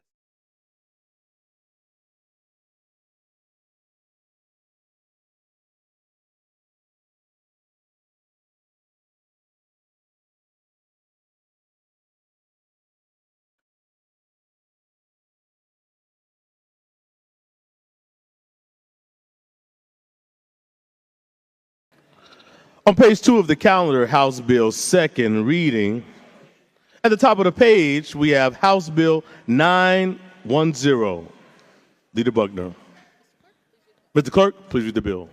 House Bill 910, a bill for annexing state government. This bill was read a second time previously. No commitments. Floor amendment number 3, offered by Representative Buckner, has been approved for consideration. Leader Buckner on the amendment. Thank you, Mr. Speaker. Amendment 3 becomes the bill, so I'll move to adopt it and discuss it on third reading. Leader Buckner moves to the adoption of full amendment number 3. All those in favor say aye. Opposed say nay. Ayes have it. Amendment is adopted. The full amendment, Mr. Clerk. No further amendments. No motions are filed. Third reading, please, the bill on third reading. House Bill 910, a bill for an act concerning state government. Third reading this House bill. Leader Buckner. Thank you, Mr. Speaker. House Bill 910 is an economic development tool for the state of Illinois. I'm excited to talk about it. This bill is about growth, it's about development, it's about jobs, and it's about making sure that Illinois is modernized when it comes to projects of a certain size. This is about rail yards, tourism, downtowns, entertainment districts, construction workers, minority contractors, local governments, homeowners, schools, and the future of the economic development of the state of Illinois.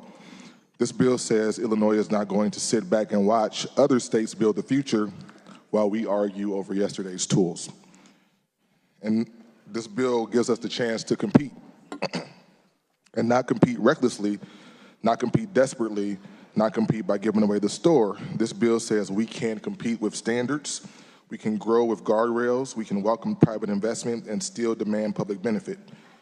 So this is what the amendment does. It creates a modern economic development toolbox for the state of Illinois. There are 5 major tools in this bill. First, the mega project pilot style assessment freeze. This allows major projects to get property tax certainty, but they do not pay nothing. They still pay property taxes on the frozen base, and they make a negotiated annual special payment on top of that. That special payment can support local taxing bodies, help protect schools, and half of it will provide property tax relief for men and women, homeowners, families across the state of Illinois. These projects have to meet real thresholds. Major investment. The bill tiers the length of the freeze based on the size and the complexity of the project. A smaller qualifying mega project does not get treated the same as a billion-dollar project. Bigger projects, harder projects, projects with remediation get a longer runway because they require more financing certainty that is responsible. Second, the bill updates STAR bonds. STAR bonds are about using new sales tax growth from a project to help pay for the infrastructure that makes the project possible. The project performs, the increment helps pay. That's the way it works. If the project does not perform, the revenue is not there. This is not magic money. This is performance-based infrastructure financing. For a regular STAR project, we're talking about at least $30 million in capital investment, at least $60 million in annual gross sales, and at least 300 new jobs. That is a real project. That is real economic activity. Third, this bill creates and updates NOVA, New Opportunities for Vacation and Adventure. This tool recognizes something very obvious. Modern development is not just one building anymore. It is creating an entire district. People go to a game, a concert, a restaurant, a hotel, a museum, a public space, a transit station, a medical campus, a cultural attraction. NOVA helps finance the infrastructure that makes these kind of destination districts work. A NOVA district has also very serious thresholds. 500 contiguous acres, 500 million in capital investment, 300 million in average annual gross sales, 1 million in average annual visitors, and 1,500 in average annual jobs. And then there is NOVA Urban. It's built for dense public spaces where the land is complicated and infrastructure is expensive. NOVA Urban requires at least 20 contiguous acres of air rights, at least $1 billion in capital investment, with 75% of that investment tied to infrastructure project costs, and 450 million in average annual gross sales, 2 million for average visitors, and 3,000 average annual jobs. Fourth is a bill that supports the capital city of Springfield. Springfield is not just another downtown. We know that it is a city that has statewide obligations, but has no opportunity for statewide benefit. So therefore, we are doing something in this bill for Springfield. Springfield is the front porch of Illinois government, and this bill creates the Capital Area Tourism Authority to support tourism, hospitality, commerce, and development, primarily in the 62701 zip code. It also creates the Capital City Downtown Medical District, which is focused on healthcare, education, and research.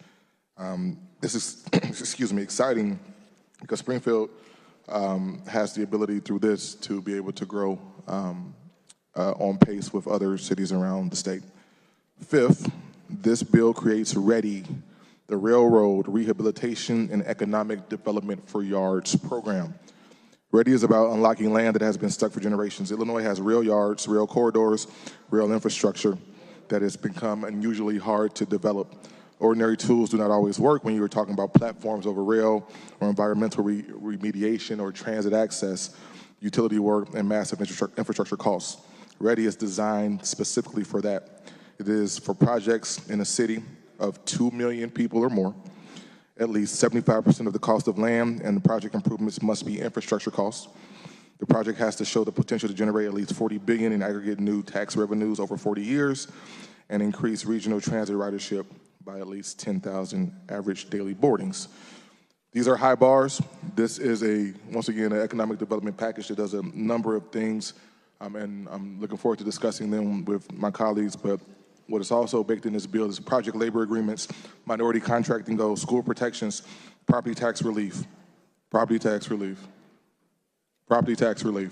local review, impact analysis, ethics protections, DCO review of benefits to underserved communities, no data centers, no phantom EAV, no stacking every incentive on top of others. This is growth, but this is disciplined growth. Looking forward to discussing this with Mr. Speaker. In discussion, Leader Windhorst is recognized. Thank you, Mr. Speaker. Will the sponsor yield? In the case he will. Thank you. Leader Buckner, one of the primary reasons this bill is brought forward has a lot of economic development, of course, as you outlined, but one of the primary reasons has to do with the Chicago Bears.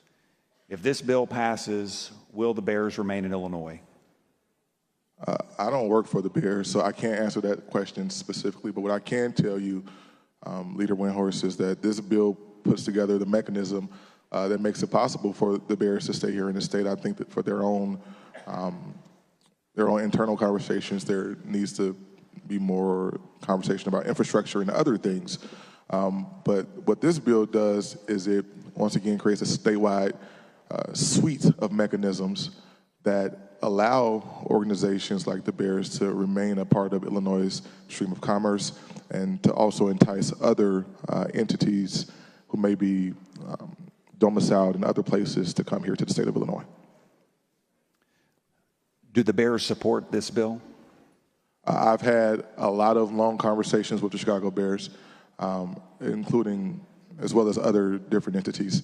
I have not seen that the Bears have slipped in opposition of this. I think the ongoing conversations have been very good. I think this framework is aligned with the things that they have said that they want to see from an Illinois bill. Does the governor support the bill in its current form? I haven't spoken to the governor personally today, but I will say that for the last 3 months, there's been intense, robust conversations with the Senate, the House, because I'm assuming you're going to ask about the Senate next. You're one step ahead of me. There it is, my friend. Yep. And the governor's office about the framework that we need to put together, once again, not for a particular organization or entity, but for entities that we want to be here in the state of Illinois. Let's talk a little bit specifically about the mega projects. You mentioned that the projects would be treated differently based on their size. How will size impact how the projects are treated? Yeah, so when we say size, we're talking about the investment level. All right, so the thought process is that a $500 million project is not the same as a $4 billion project. And as we begin to have conversations on what this needs to look like from the lens of responsibility, we landed at a place where a lower tier investment should not get the same property tax freeze duration as a larger one, obviously because there's less money and less resources involved in that. And so there's a tiered structure. It starts at 25 years for the first tier, 30 for the second, and 40 for the third. And part of the reasoning behind that, starting at the 25 number, is that another tool that people have used in this state for a long time, because we have not had something like this, is TIF. And TIF begins at 23 years. And so as developers are looking at what program works best for them, it is really important for us that they can pick something like this that gives more power to local authorities, more power to local taxing bodies, and more accountability and transparency to do this right. So we would rather them choose this over tax incremental financing. And if you could describe how the incentives will work for the project as it relates to property taxes? Yeah, so what would happen is that if a project is granted a mega project certificate from DCEO, which requires a few prerequisite steps, including the project labor agreement and the minority contracting piece, as well as the investment in numbers that they're going to put into the project. Then after they get that certificate, they get to then go back and work with the local taxing bodies, the local review board, which will then freeze their property tax at the current rate it is that day. And that will be their payment for the duration of whatever that freeze is. But in addition to that, there will be a special incentive payment that the developer will make based on whatever is negotiated between the local review board, the municipality, and the developer. And that payment in lieu of taxes, a portion of that will go for what's been described as property tax relief, and the other portion will go to the local taxing bodies. That's correct. The way the bill is currently written, 50% of that 100% will go to property tax relief, and of that 50%, 60% of that will go to property tax payers in the immediate area that's affected by the mega project, and 40% of that would go to the statewide Illinois Property Tax Relief Fund that we stood up thanks to the hard work of Representative Diddish and Leader Morgan in 2019 that has yet to be funded. Under this bill, there's no clarity for how local taxing bodies should treat the increased EAV. This is especially important for counties that beyond just the one project that we began our discussion with, important in counties that are in a PTEL status. What guidance do you have for counties on how they should calculate the increased EAV? So DCEO, they don't want my guidance. DCEO will be able to give that guidance to counties, but part of the reason that we landed here, Leader, is because the initial version of the bill had an obligatory sentence in it that made them assess it at the fair market value.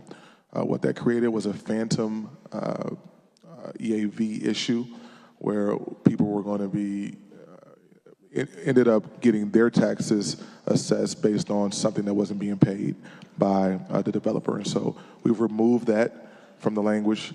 This is a perfect time to tell you that this is a tool that gives a tremendous amount of local control. Towns, counties, municipalities, taxing districts, to be able to come to the table and to not just approve or disapprove a deal and an agreement that works, but to also actually help negotiate it. What guardrails are in place to keep property taxes from going up exponentially in areas that see new mega projects? Yeah, there are a couple of things. One, there are some extreme guardrails in here to make sure that schools are held harmless, so that if a mega project comes into town and the school district somehow has to bear the brunt of that, and therefore then they go back and levy more on people, we're trying to avoid that by, once again, having some certainty in the payment levels to schools, as well as giving them some recourse when things happen, like a district has a ballooning enrollment or ballooning capital needs based on a mega project and what it may bring. There are parameters and guardrails in this to make sure that that doesn't happen. That's the biggest way to protect from that cost shift. Let's talk just a little bit about local control. You mentioned DCEO's role. You've alluded a little bit to the local piece of this. What impact or decision-making will the local governments have on whether these projects occur in the jurisdiction, and then once they do occur, the control over the project? Yeah, so the local municipality is actually who the agreement is made with, but it has to go through the local review board first, which there's a requirement there for public meetings, publication of certain things, of the documents that are required to make an educated choice in these conversations, having access to that for the local review board. So all of these things are there as parameters, and then the municipality has the ability to, once again, sign the deal on the property tax piece for the local. They have to pass an ordinance in that space, and to ensure that the municipalities are not getting a bad deal, that they're protected, that what they were sold in the application is actually what's happening in real life. The General Assembly, will require every 5 years a new report to say what's going on, give us the economic snapshot, the property tax situation, and that is due at the end of every 5 years to the General Assembly, so we can make sure that that project and this program is doing what it's supposed to do. And how will membership on the local review board be determined? Excuse me. So by whatever their normal mechanism is to make decisions, right? So if it's a park district, many park districts in Illinois operate off of passing resolutions. If it's a mosquito abatement board, I don't really know how mosquito abatement boards work, but whatever they do is how it will work. School boards, the same way. And then does the local review board then have an independent existence from those boards? Well, they're representatives of those boards, and so they're representing those specific taxing entities on that board. And you mentioned, I believe, in committee and reflected in the bill, this is a weighted vote. That's right. And how is the weight of the vote determined? Based on how much of the entire tax pie, I'll call it, each of those entities have within the area that is cordoned off for that mega project. Does that encourage local taxing bodies to increase their levies then to have a greater representation or greater vote on the board? No, the way this is written, this is, it doesn't necessarily incentivize doing that. I understand why you're asking that question, but I think, whatever the current taxing structure is before the certificate is applied for is going to be where it is, right? So I think it would be pretty difficult for somebody to raise their rates not knowing whether or not a project was coming and those type of things. And you explained the weighted vote, but it's possible that you have a taxing body that has a lower weighted vote but will bear more of the burden of the project, such as a road district, which may not have a large weighted vote but would have to see a greatly increased cost compared to other taxing, maybe such as a library board. What mechanisms or protections are in place to make sure that those less represented boards, even though their weight of the vote may be lower, they're still able to have their needs met as a governmental body? Yeah, we anticipate that there may be instances around the state where there's some friction between the taxing bodies, and there may be someone who may not have a significant percentage of the weighted vote, but once again, to your point, bears the burden. Part of the way this works, though, is that when the agreement is moved over to the municipality to sign and to turn to ordinance, all of those things have to be considered in the conversation. I don't, being honest with you, leader, I don't know that there's a way that you can solve for every crazy issue that may happen within a local municipality, but this does a pretty good job of keeping those guardrails there so that doesn't happen. And I'd like to conclude with a couple questions on the property tax relief portion of the pilot. So 60% will go directly to residential homeowners in the taxing districts. Will that be in the form of a rebate, a reduction in their tax bill? How do we envision that?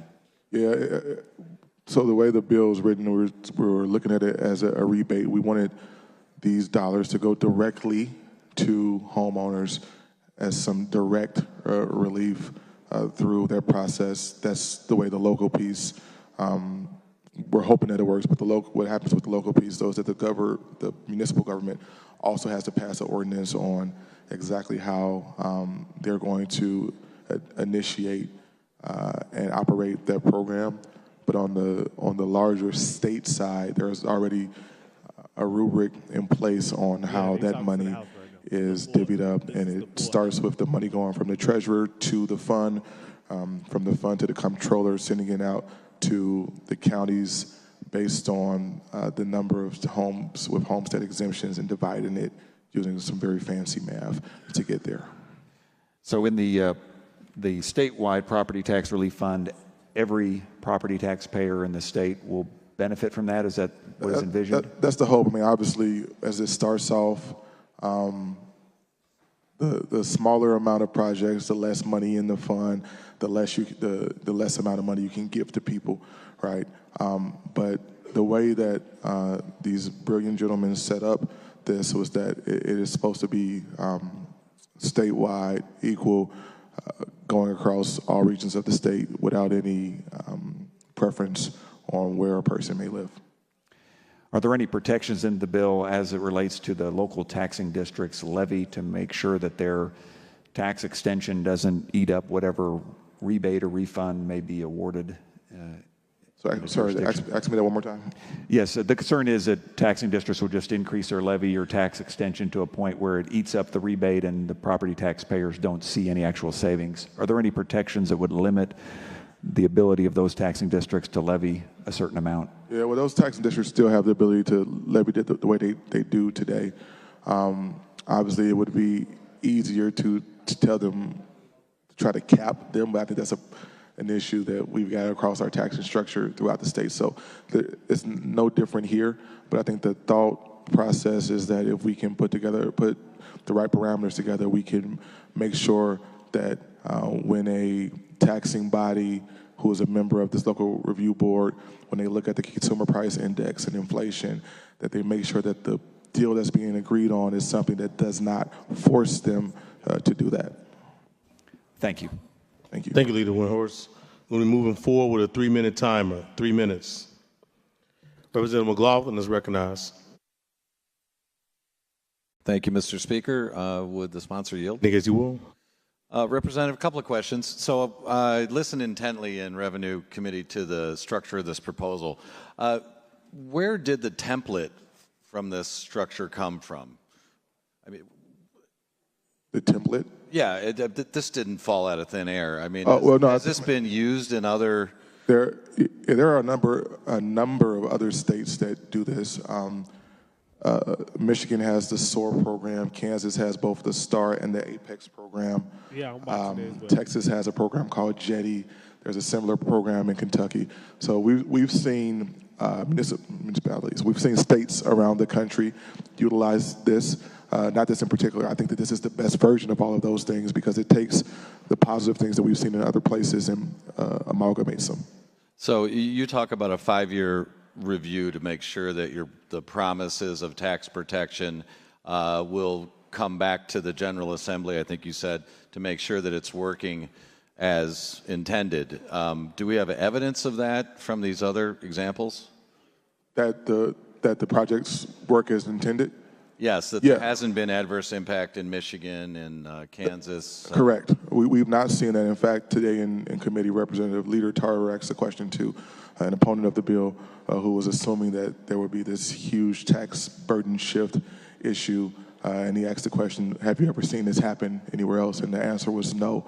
So when these tools are used correctly, we have not seen adverse impacts. I think one other thing I want to add, Representative McLaughlin, is that in addition to that 5-year report analysis that has to happen, not just on the first 5 years, but every 5 years after that while the freeze is in effect, we are also sunsetting this bill after 7 years. The reason for that... Thank you. I'm limited in time. Oh, my bad. I'm sorry, brother. To the bill.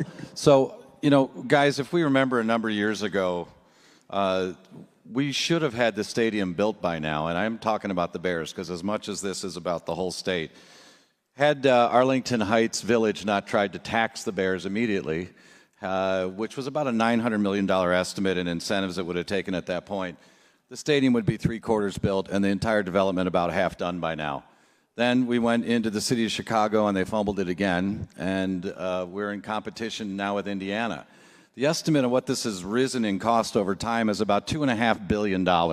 So although the complexity of this I don't have a ton of confidence in, one thing I do know is my friends on the other side of the aisle and the governor certainly cannot afford for the Bears to leave the state of Illinois, and more time will cause greater expense to the tunes of billions of dollars of incentives. So for that reason, to stop the bleeding on incentives and taxpayers, I urge that we move forward. Please bring your remarks to a close. I appreciate it. Thank you. Just one final sentence. So I urge that we move this project forward because, let's face it, guys, it's going to happen, and the longer we wait, I can't watch billions of dollars more in incentives be thrown away. So I'm going to advocate for this at this time, and I'm asking for those that want to protect the taxpayer to do the same. Thank you. Leader Ann Williams is recognized. Thank you, Mr. Speaker. To the bill. The bill. So, Leader Buckner has discussed the benefits of this package, the economic impacts throughout the state, but I wanted to address specifically what's in it for the city of Chicago viewed through a progressive lens. And the answer is opportunity. Opportunity for significant economic development activity, which can set the city up for major investment, bringing in economic activity, growth, and an influx of tax dollars at a time where we desperately need more revenue, without placing additional burdens on our residents, and in fact, providing property tax relief for those who need it most. Let's take a look just at one example in Chicago, our marquee museum campus and Soldier Field. There are proposals out there right now which can provide significant development opportunities while still preserving our beautiful lakefront. If we utilize the tools presented in this package, this could be a game changer for Chicago. Opportunities for major economic impacts, including state, county, and city sales tax revenue. Opportunities for jobs, both permanent and temporary construction jobs, which bring with them, of course, employment tax revenues. Opportunity for improved transit outcomes, increased utilization of existing transit services, and additional opportunities benefiting the system as a whole. Of course, educational and workforce development opportunities, and opportunities to enhance community services and public facilities. Projections for revenue from such projects over a lifetime tally up to the billions with a B. What a massive return on the investment for Chicago, which could bring significant revenues to us without placing an additional burden on taxpayers. Here's just a couple examples. In June of 2023, the Taylor Swift concert at Soldier Field brought in $39 million in hotel revenue in one weekend. In May of 2025, the Beyonce concert there brought in $85 million over 1 week. Those stunning numbers don't even count the money spent by concert goers at restaurants, in cabs and in ride shares, or retail. Imagine the potential if we modernize and revitalize the stadium and museum campus and are able to maximize our ability to use the stadium year-round. What could that mean for the issues that mean the most to us? Because these increased revenues will help alleviate the budget pressures at all levels of government and support the progressive causes that we care so much about. Affordable housing, homelessness prevention, mental health services, health care, violence prevention. Please bring your remarks to a close. Yes. You yield. Here we are creating revenue where there otherwise was none, allowing local communities to make the decisions best for taxpayers without demanding more from Illinois taxpayers themselves, relying in a large part on tourists and visitors to help fund our budget priorities. Chicago is a world-class city and a top tourist destination, but we can't afford to remain static. We need to constantly look for new opportunities to grow. Our budget priorities reflect our values, and we owe it to the people we serve to identify, pursue, and deliver resources to fulfill the commitments we've made to our constituents and deliver on our shared progressive values. This bill will help us do just that. Rep. Sosnowski is recognized. Thank you, Mr. Speaker. To the bill. Bill. So I just want to start off by saying the sponsor of this bill has done yeoman's work, has done a great job presenting this bill, I think, in multiple committees as well as other places, and so has done a good job explaining it. It'll just be interesting to see, I think, what the elder statesmen in the Senate and their opinion of this bill, because I do think it has a little bit of work still to be done. I have three major concerns I just wanted to highlight briefly. And number one, some of it's kind of been talked about, but this idea of the phantom tax or the possibility of a tax shift. While I appreciate the sponsor took out language that kind of referenced that, I think that's still a gray area. I'm hopeful that as this moves along that we can actually have firm language that prohibits a tax shift so that other taxing bodies in and around the megazone area are not allowed to increase their tax levy over PTEL. The second thing that I want to point out is just taxation in general. I think this is going to create a little bit of the haves and have-nots, so we just need to be careful with this. In the development zone, you're talking about having a property tax that is going to be far under what those properties are outside of that zone. So for instance, if you have restaurants, commercial hotels within the zone, the property tax on those establishments as a whole are going to be far less than hotels, restaurants, and commercial spaces across the street. What's going to end up happening is obviously retailers and those businesses are going to flock towards where property taxes are less and the cost of doing business is less.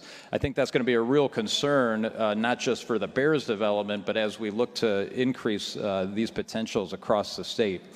Finally, the point that I would like to make is in the area of property tax reform, while I certainly appreciate the sponsor's attempt at reducing property taxes or giving some property tax relief, a much better approach would be simply to do what some other states have done and put some sort of hard cap on what individuals' property taxes can be based off their house, whether it's 1 or 2%. Or let's pass something that limits increases on property taxes to a maximum fixed amount, whether your value goes up or local entities increase taxes, so that we give real reform and relief to property taxes, which are the highest in the nation in Illinois. So I would certainly hope that this body and in the Senate, we continue to work on this and fix some of these defects in this bill. Thank you very much, Speaker. Thank you, Representative. Representative Diddich is recognized. Bill.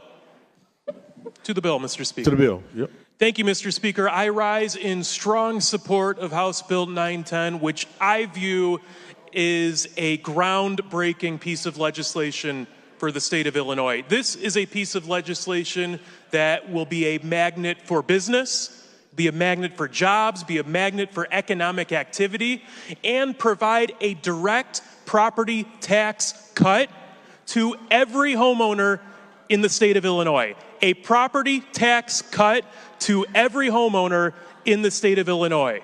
Here's how it works. When a mega project gets built, the value of that land will increase, generating additional revenue. A portion of that revenue will be deposited in the state property tax relief fund. That money will then be distributed to every county in the state of Illinois based on the number of homeowner exemptions that are claimed in that county. That money will in turn be distributed directly to homeowners in every county in the form of a lower property tax bill with a new line item on that property tax bill that shows exactly how much the state of Illinois is cutting their property taxes. And it does that without reducing revenue for our local schools, without reducing revenue from our local police or fire or infrastructure funds. It is a direct property tax cut for every single homeowner in the state of Illinois.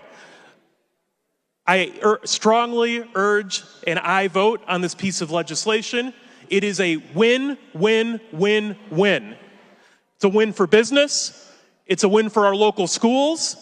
It is a win for property taxpayers who will see a property tax cut. It is a win for the entire state of Illinois. Touchdown Buckner, please vote yes. Thank you, Representative. Representative Ellick is recognized. I'm not sure how I follow that, but will the sponsor yield? As you will. Thank you, Leader Buckner. I wanted to point out something in Amendment 3 on page 178. There's language in the original Starbond language that talks about money that will go into the school improvement fund, which then gets distributed to the regional office of education so that they can share some of that funding with other schools in a region or county. And that benefits all the schools, not just the school district where a Star Bond project is located. However, in this amendment, might have been in the previous one, but definitely in this amendment on page 178, it says now, except in a Nova district or in a Nova urban district. Was that language intentional? No, I think that was just a function of a bunch of different bills floating around and versions getting kind of mixed up. I'm having conversations with folks about that now, Leader, and we'll be sure to smooth that piece out because that's an important piece for that fund. I'm sorry, I couldn't hear that last part. That's it? Lord. I said we'll be sure to smooth that piece out to come to some resolution on that because that's not the intention. Okay, so you feel like that's hopefully something that will get changed and improved. I think that's a selling point for this and for those districts throughout the county, so that I know in Madison County we have districts that are underserved and in need of additional funding, and I felt that this was a way that they would perhaps benefit from a potential project in the district. Yeah, Leader. And to that point, also, I've had some folks reach out since we last spoke who actually are in that Nova space that actually want to be able to provide into that fund. And so I don't believe it was intentional. It was something that we can work through. Okay, thank you. And then another question. We know that there are already applications that have been made likely throughout the state for Star Bond districts, potential Nova districts that are, the applications have been made. They've spent money to do their plans and their impact studies and things like that. I am a little concerned that we are now kind of changing the rules of the game during the process. Is that a concern that you would like to address here? Yeah, and I was appreciative of you bringing that up to me. I've already sent a note to DCEO about it so I can get some more flavor and context on how we can address this in real time. Thank you. I want to just make sure that's on the record that that concern is out there. And to the bill. To the bill. Thank you. I look forward to seeing the vote on this today. I think this does have potential to help any one of our districts, but there are certainly a lot of technicalities, and I look forward to further discussion. Thank you. Thank you, Representative. Representative Will Davis is recognized. Thank you, Mr. Speaker. The sponsor, you. Nick, as you will. Representative, thank you for obviously bringing this forward, so I'll try to run through my questions fairly quickly. So how do you anticipate with a bill like this that it could provide help for underserved communities? So a couple of things. One, we talk about the prerequisite of 20% minority contracting that has to exist before you even are granted a certificate. I think that that's one piece of it for minority-owned businesses and communities that have been under-resourced. There is also a piece of this legislation that gives DCEO the requirement to look at where a mega project will be located, giving more weight to it if it will be located in a place that has been traditionally underserved or under-resourced. Thank you. Appreciate that. Also, in terms of a mega project, can this effort lend itself toward the building of a third regional airport in the Southland area? So as long as it meets the thresholds for the mega project pilot, it can lend itself to that. The mega project piece in particular, and I know we talked a little bit about Star Bonds. Star Bonds could be used for anything that actually is going to generate sales tax revenue, so maybe not on a runway, but for the other things that are connected to a third airport in Peatone. Thank you very much, Mr. Speaker. To the bill. To the bill. This is a unique opportunity, I have to admit, because for someone like me, it gives me an opportunity to be in the very beginning of what could be major developments. Many of you have heard me for years talk about the building of a third airport, not just the building of a third airport, but what it lends itself toward communities like the ones that I represent, for the Harveys of the world, for the Markhams of the world, for the East Hazelcrests of the world. This is a unique opportunity, but what's important and what's incumbent upon a legislator like me is to make sure that I am engaged in a conversation early enough to make sure that the needs of my communities are met, whether it's actual property tax relief, which means that residents will get resources back to them as property tax relief, but also development for underserved communities, as well as opportunities for Black and brown businesses. It is so very important that we advocate for those kinds of things, and this bill gives us the opportunity to advocate them on the front end.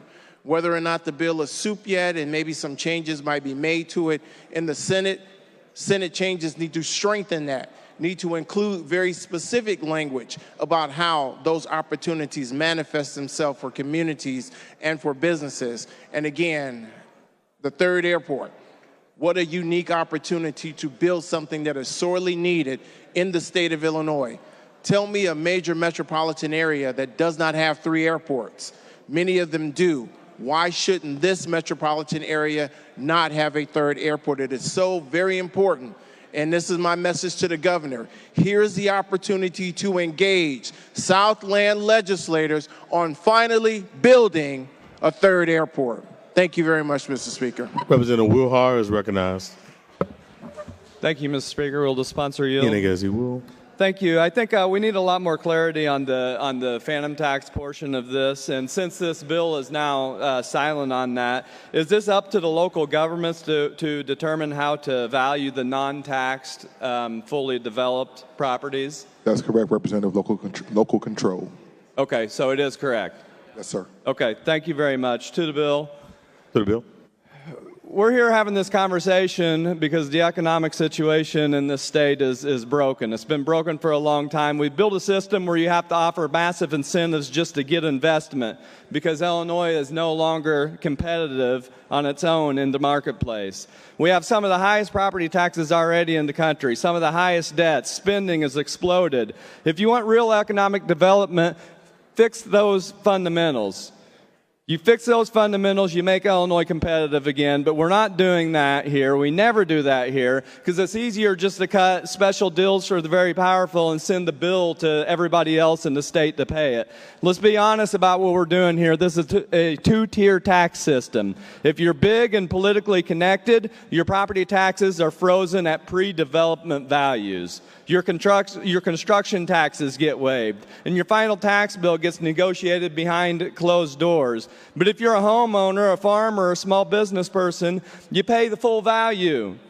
No questions asked. You don't get to go into back rooms and cut deals like this. Now, here's the part that should alarm every taxpayer in Illinois, because this is where the real damage happens. This deal allows local governments to treat projects as fully developed for borrowing and levy purposes.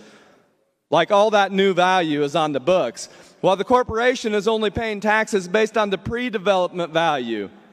Think about that. Government gets to spend and borrow and build their budgets like it's a multi-billion-dollar property, but it's only collecting taxes on a fraction of that. Now, you can say that that's not how the local governments are going to work, but we see this story and over, tax to the max is standard operating procedure in Illinois. There's no real taxpayer protections in here. There's no guardrails on these levies. There's no limitation on borrowing against a value that isn't actually being taxed. So here's what happens. Local governments, they still have to fund schools. They still have to fund police and fire. They have to pay their bills.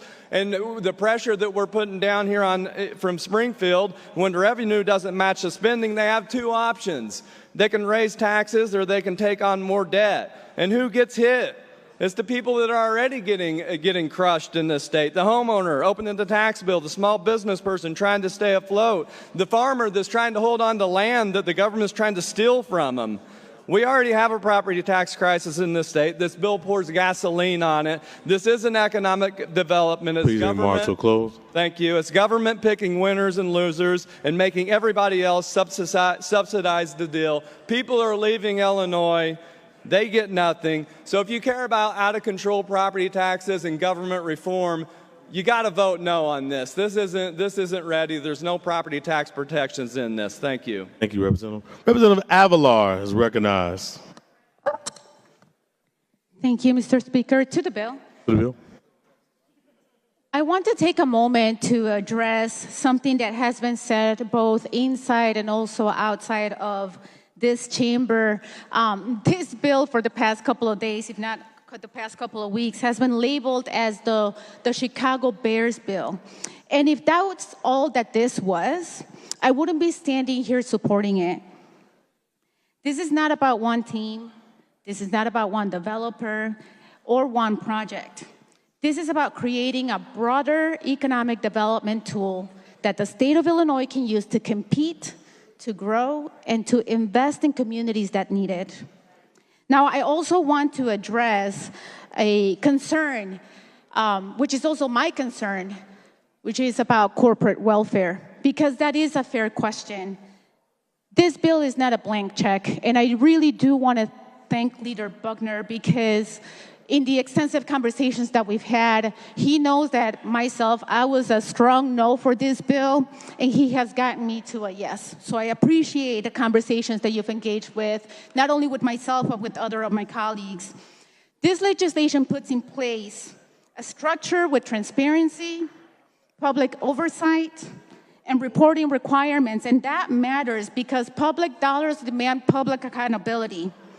At the same time, we cannot ignore the reality that economic development is competitive.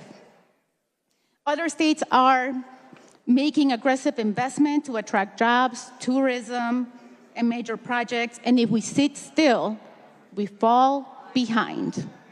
But growth cannot come at the expense of working families. So as we move forward, we have to stay focused on what success actually looks like. Good paying jobs, real opportunities for local and small businesses, and development that includes the people who already live and work in these communities and not pushes them out. That is balance. We can walk and chew gum at the same time. We can be pro-growth and pro-worker. And that is why I'm voting yes on this bill today. Not for any one project, but for a tool that, if used responsibly, can help us build a stronger, more inclusive economy across Illinois. Thank you. Thank you, Representative. Leader Ugasti is recognized. Thank you, Mr. Speaker. Will the sponsor yield? He indicates he will. Leader Buckner, appreciate the conversation both here on the floor and in committee earlier. All the work you have done. I'm a big supporter, as you know, of economic development, much like you. Would love to see this the theory of it move forward, but I don't know that we're quite there yet. So I have a few questions for you to start before I make any comments. The railroad portion of this bill, you already asked where the mega project originated. Where did the railroad portion originate? So it originated after some conversations about rail-locked land, specifically in the city of Chicago, but around Cook County and the northern part of the state, and the lack of ability to develop there. And so there are a number of projects that, well, non-existent projects right now that are adjacent to, very difficult to build on rail land. And so that was the impetus for this. Okay, and was this done in conjunction with input from the stakeholders or the Railroad Association? No, so we did not have conversations with them about this until literally today. Okay. Yeah. And how is the word railroad yard defined in this act? Do you know? How's it defined? Give me 1 second.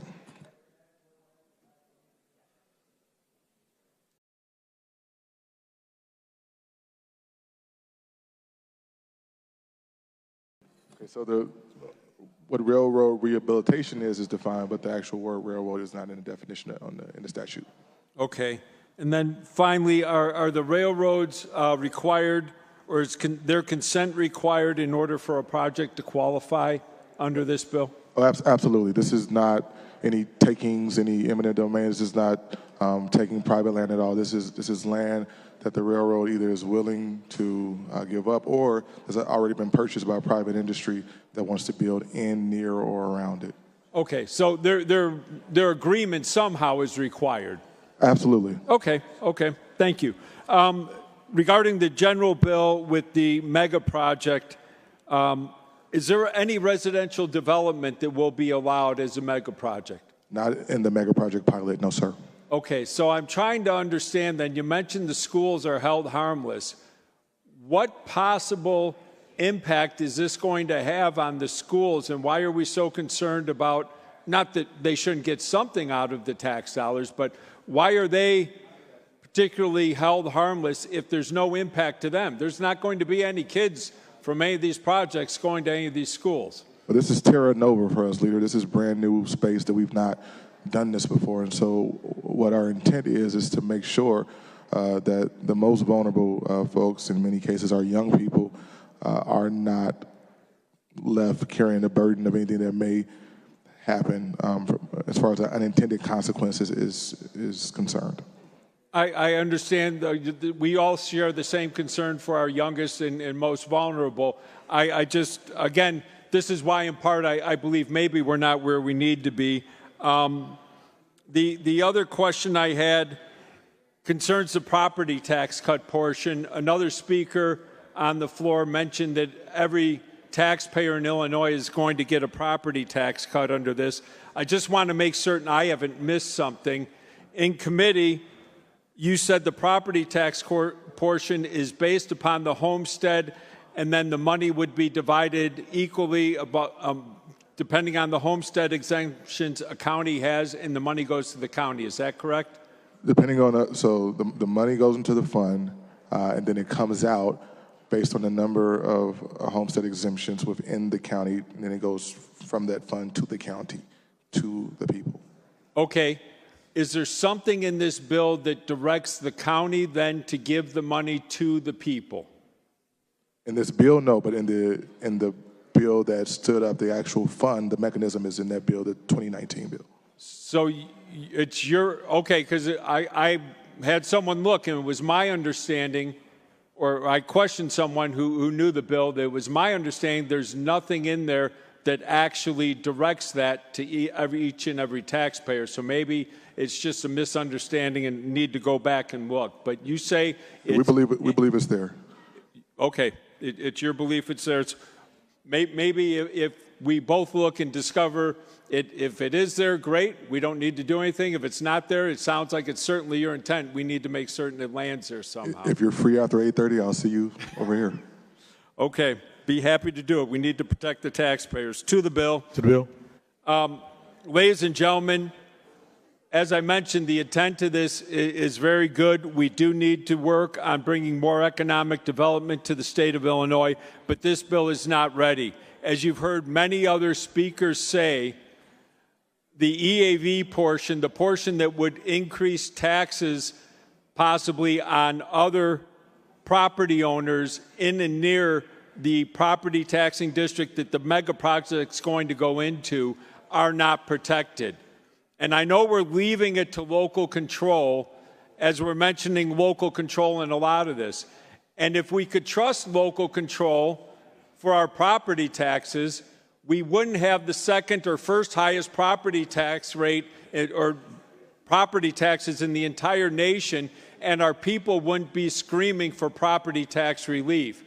And while this bill has something meant to address relief, it's not going to be enough. And we need to make certain it's going to be statewide and everyone's going to participate, and our homeowners as well as our business owners. There are properties within distressed areas where the value of the property is only a few times more than what the tax burden is every year. And it's just sitting there vacant, and it can't be sold, and nothing can be done with it. So we need to make certain we're getting this right, doing it right. And while I appreciate the desire to make something happen, I don't believe that we should be supporting a bill before we make certain we have all the necessary guardrails in place to protect our property taxpayers and make certain that they have actual relief coming to them. So I'm urging a no vote. Representative Jimenez is recognized. Thank you. To the bill. To the bill. So I rise today to thank the sponsor for putting together a project and listening to many of us who had concerns. And I support the sponsor's attempt at working towards property tax relief, which many of us believe is very, very important and have heard many times for our constituents. However, unfortunately, I cannot support this bill as is. From the perspective of the Chicago Northwest side in my district, I feel that these incentives, while working towards a mega project, really leaves out behind a lot of our communities in the Northwest side and West side of Chicago and many communities. I would prefer to be speaking right now around how to raise revenue, how to support our struggling communities. Homelessness was brought up. I do believe that the homelessness situation in our communities needs to be addressed, and I don't see this project as being the solution to that. So unfortunately, I had to rise just to say that, but I do thank the sponsor for trying to include some of these issues that are very important to us, but at this time, I cannot support it. Thank you. Thank you so much, Representative. Leader Hoffman is recognized. Thank you, Mr. Speaker, ladies and gentlemen of the House. I would just like to thank Speaker Welch as well as Leader Buckner, Leader Tarver, Representative Canny. And this bill is a bipartisan bill. And we worked very hard with Leader Stevens as well as Representative Coffey to take into their concerns, make it part of this bill, and make this bill better. Let me just start with the three things that this bill does, and let me just touch on very briefly about what this bill doesn't do. The first thing that this does, as Leader Buckner indicated, is it contains the provisions regarding mega projects. Now, what is that? What is that? Well, it isn't necessarily about the Bears. It isn't about any one place in the state. I carried the mega project bill for the last 2 years. And why did I do that? Because it provides a needed framework for determining property tax certainty for the entire state. Not the Bears, just the Bears, but the entire state. For economic development, just a tool that can be utilized in order to make jobs, create jobs, opportunity growth, and tax relief. Now, people say, well, this is something that's going to provide these great tax benefits to these businesses. No. What it's going to allow is voluntary taxing districts to voluntarily band together and put together a procedure whereby we can provide tax certainty. It actually is going to increase the say of school districts as to whether there's an agreement on this. It'll increase the say of school districts because they'll have to sign off on it. Now, the leader talked about some other states that have done this, and there was some criticism from others on the other side of the aisle, but such liberal bastions as Kansas, oh boy, Kentucky, and those liberals in Texas did this as well. That's why we were able to work in a bipartisan fashion to get this done. Second, we already passed what we call STAR bonds, which is using simply the incremental sales taxes in order to sell bonds for infrastructure improvements. That's what it does. What we didn't do is we didn't include the city of Chicago. Now, I'm not from the city of Chicago, okay? But isn't it only fair that the entire state be able to utilize this economic development tool in order to create jobs and economic opportunity? That's why I support this. And finally, if I might, I'm really proud of the work we were able to do together with others on the other side of the aisle and local representatives here, because I've spent my entire springs of my adult life in downtown Springfield, right? We've all seen what is happening to downtown Springfield and our capital city. We live here. We live here from January to May. Downtown Springfield needs help. This provides the help that it deserves and will help out our capital city in the state of Illinois. I'm going to get economic development. The entire state is going to get economic development. And if the Bears want to use this, I don't care. I don't care, because we're going to create jobs, opportunity, tax relief, and growth. Thank you. Leader Buckner to close. Thank you, Mr. Speaker, and thank you, colleagues on both sides of the aisle, for indulging me in this conversation. This has been a long time coming, and I am really proud to have brought many of your ideas, your thoughts, your observations to the forefront as we try to craft a version of this bill that work not just for this chamber, but for the people of Illinois that we represent every day. I want to thank the speaker for allowing me to operate in this space and giving me the resources I needed to be able to work on what I think is a generational development bill for the state. The Dean of the House, Leader Hoffman, for his work on this for many years and his guidance in this conversation. Representative Mary Beth Canty, for all that she has done to get us to a really good spot on this bill. Leader Curtis Tarver, in his role as the revenue chair, and Leader Brad Stevens and Representative Coffey on the other side of the aisle for being willing to put down the party titles and put on the hat of Illinoisans who are concerned with our economic development. This bill is something that we've been looking for a long time, to not just incentivize folks, but to make Illinois competitive. And the best part is that we get to do that while still offering relief to the people who live in this state. That's a big deal. And I know very often in this building, the perfect can be the enemy of the good. But this is something that you can feel good about. We are moving the state in the right direction. I'm grateful to Deputy Governor Menard and the governor for their work on this, to Senator Cunningham and his work on this, and looking forward to see what's next.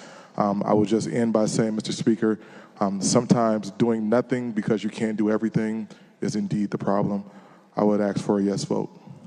Seeing no further discussion, the question is, shall House Bill 910 pass? All those in favor of the ayes, vote nay. The voting is open. Have all voted who wish?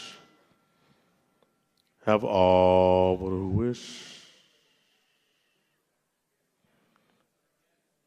Have all voted who wish? Ms. Clerk, please take the record. On this question, there are 78 voting yes, 32 voting no, and 0 voting present. And this bill have received a constitutional majority. It's about to declare it passed.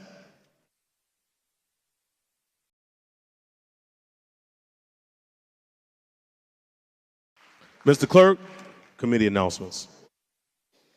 The following committees will be meeting this evening. Appropriations General Services will meet in room 118, and Appropriations Public Safety and Infrastructure will meet in room 122. Mr. Clerk, agreed resolutions. Agreed resolutions: House Resolution 828, offered by Representative Chair, and House Resolution 830, offered by Representative Ness. Leader Gabe moves for the adoption of agreed resolution. For the I will oppose that any opinion yet as having an agreed resolution adopted. And now, allowing preparatory time for the clerk, Leader Gable moves that the House stands adjourned until Thursday, April.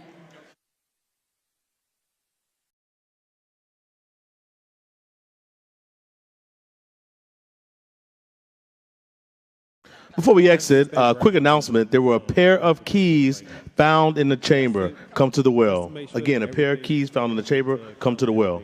Continuing on, and now, allowing preparatory time for the clerk, Leader Gable moves that the House stands adjourned until Thursday, April 23rd at the hour of 9:30 a.m. All those affairs the opposed, any opinion as have it, and the House stands adjourned.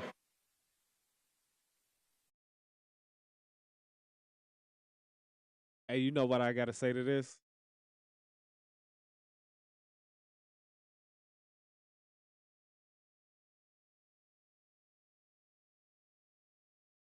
Let's go.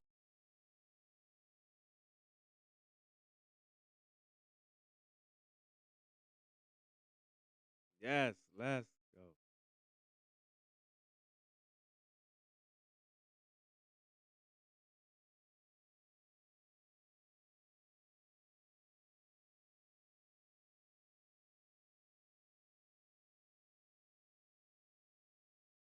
Yeah, we've been out here.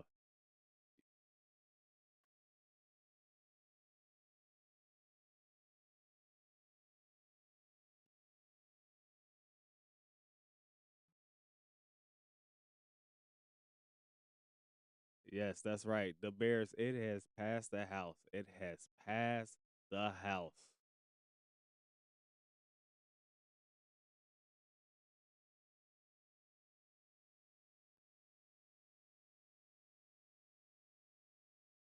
Yeah, it's pretty much.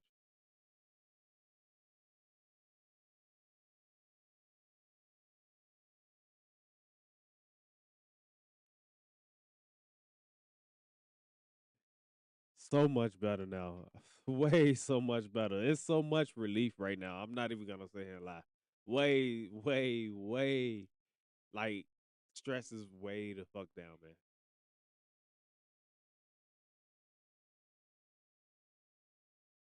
Yeah, 78-32. What's the House vote for yes? 78 being yes, 32 being nay. Let's go.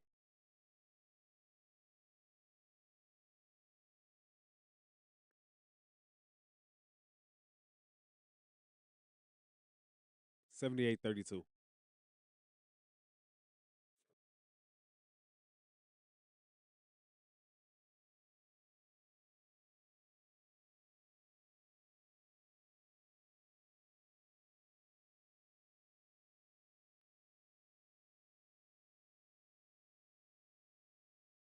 Let's go.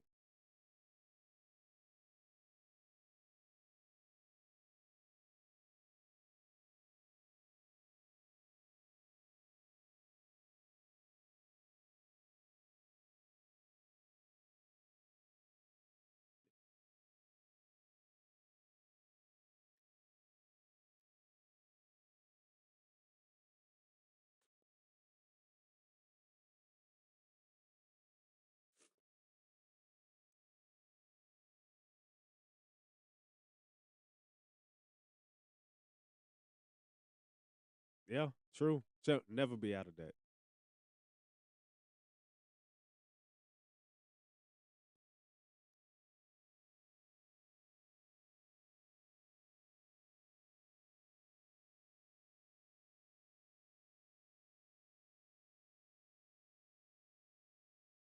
And that's exactly what happens anyway, right?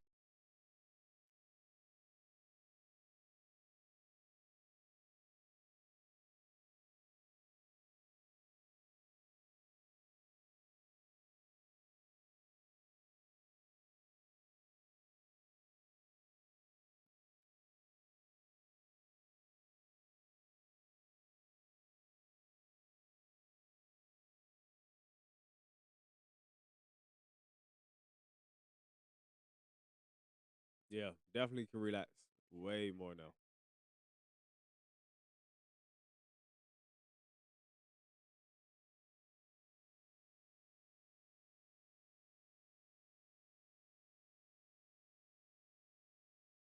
Nah, the Senate, the Senate. Nah, so they have the like a summer break type thing. They want to get that in before then.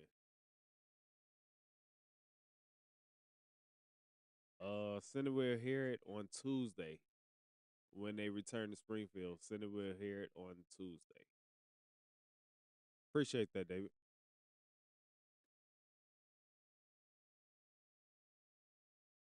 Yeah, by Tuesday, almost around 5 o'clock, we should have a confirmation.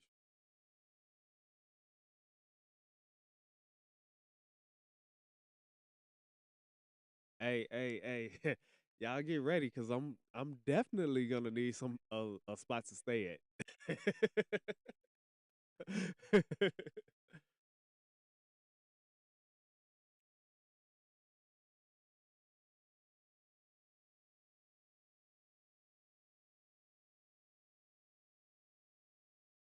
Right.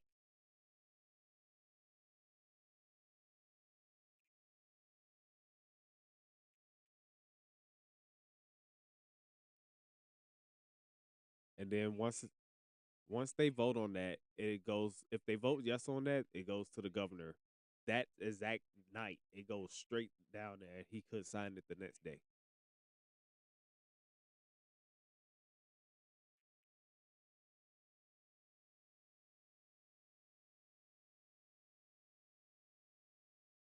Oh hell no, hell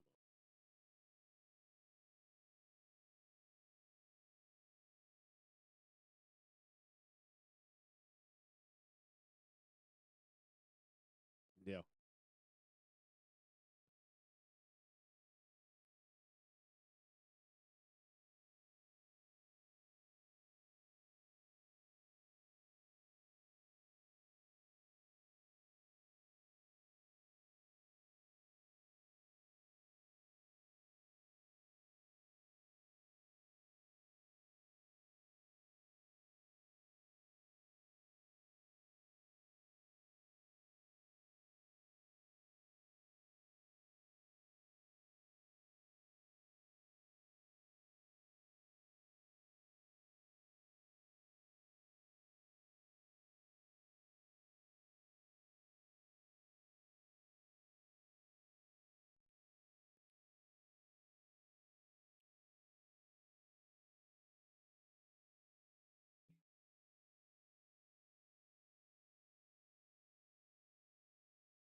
Yeah.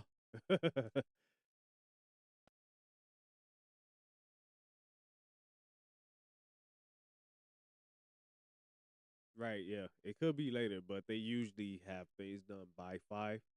Um once it Right, we don't know if it's gonna be live. Like David said, Pritzker already said he will vote yes. It just depends if the Senate amends again and delays it. Which, with it being the majority like this, 78-32, uh, wording being added, wording being taken away, they're gonna read through it. There's gonna be a vote for yay. We know it's gonna be a vote for yay. Once it passes the House like this, 78-32, people. Let's really talk about it. 78-32. You only need a 2/3 vote when it comes to the House of Representatives, right? So 78-32, that's way more than 2/3 of a vote. That means it is a go. They want this.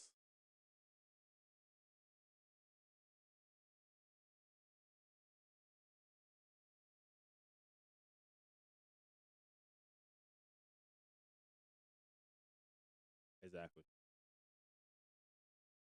Thanks, Nicole, for stopping in. Appreciate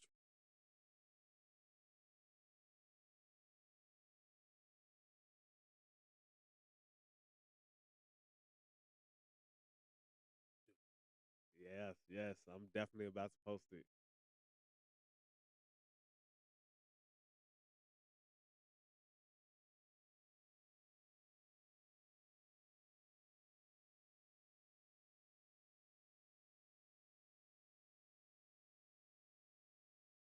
Yeah, how y'all feel about that, y'all? How y'all feel about that?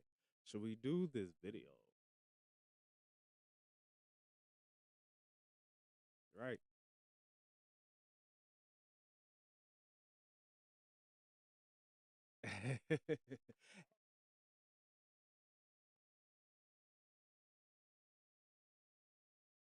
Hey, hold on real quick. Gigi said, "Tell Shy you gonna be over there with him tomorrow with the weekend bag."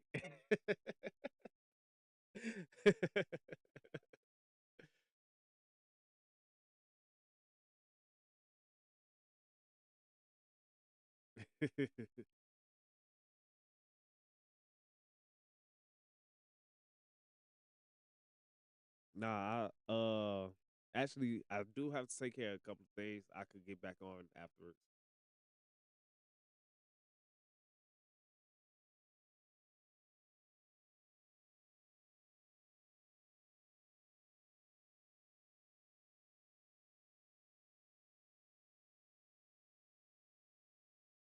Yeah,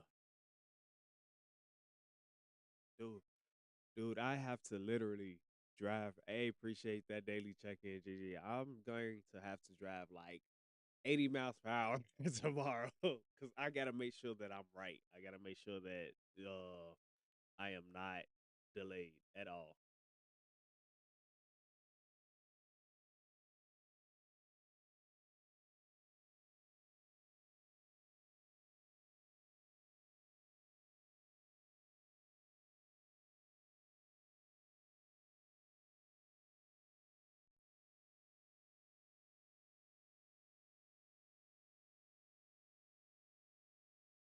Oh, I don't know if you can see it. This just came in. I wanted to do an unboxing while you was here, but these just came in. The mics just came in. So we got the mics. And guess what? Just in case we decide to do interviews, you feel me? So I told you what was going on. I told you I'm coming well prepared and everything. So we got wireless mics. These mics fit into here. They fit right into here. So if we're like, hey, we want to do an interview with a couple people, maybe some people that's coming off the train, anything of the sort, we can do it just like that, man. We got it already, set up and ready. We ready to go, ready to rock and roll.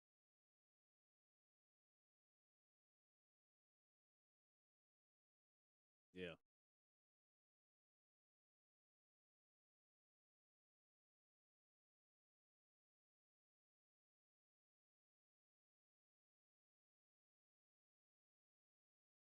yeah, he definitely did.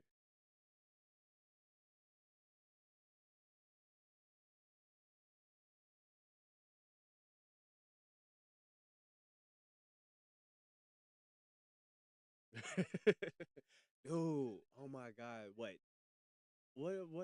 year do you think we can have the Super Bowl? What year do you think they would give it to us?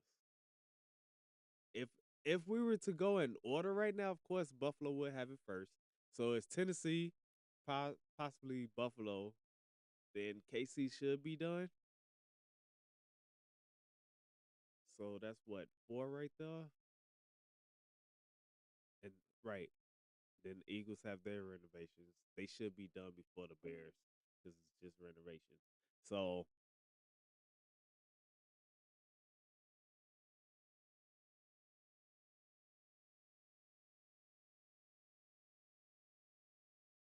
yeah, it's just got to break ground.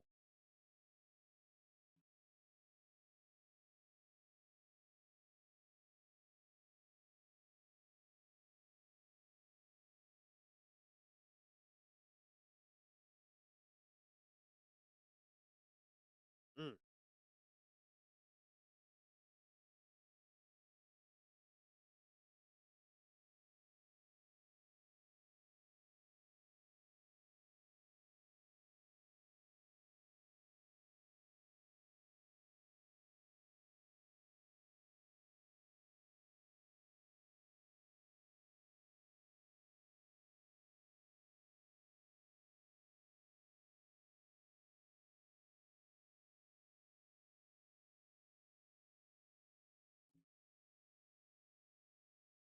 Let me let y'all know now, as a builder, there going to be delays. Do not sit here and be like, "Oh, they said that it's gonna be done by this."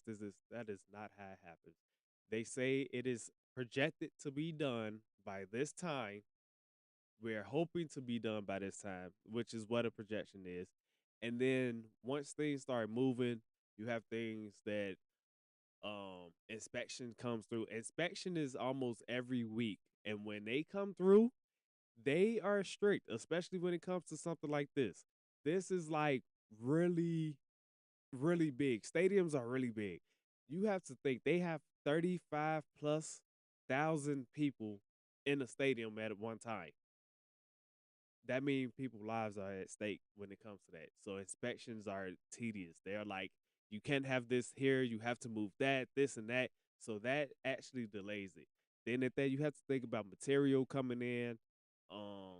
Not every time when you order material is gonna come in the next day or 2 days later. They might say, "Oh, we'll be there Monday," but they have delays. Everything is a business, so y'all gotta remember that as well. We can hope for it to be done at the projected time that they said it would be done, but there's always some type of delay.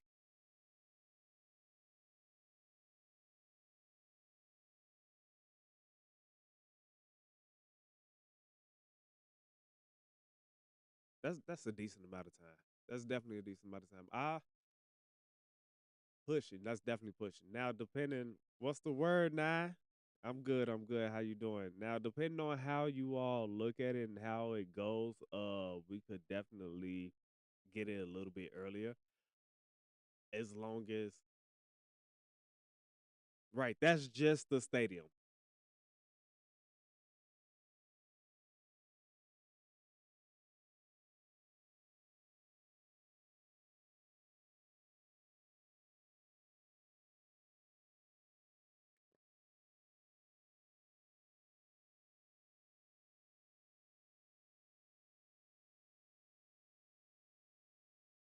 No, no, they're not gonna just open the stadium. And be like, hey, they.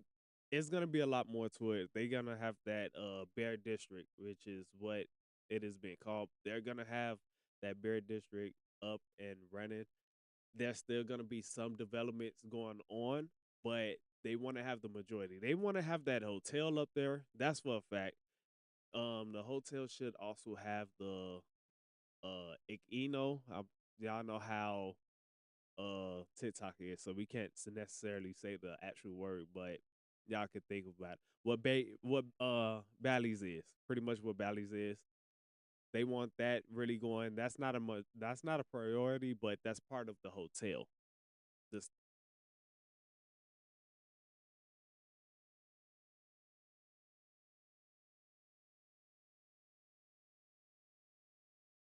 Right. They already have that within, but they want to have its own entity. Like it has to have its own entity of like breakdown infrastructure type stuff. Like if something breaks down, you'll be able to go right there. Kind of like how think about FanDuel and Wrigley. You know, you have FanDuel inside of Wrigley, but it also has its own entity like right outside of it. So you have that part going on as well.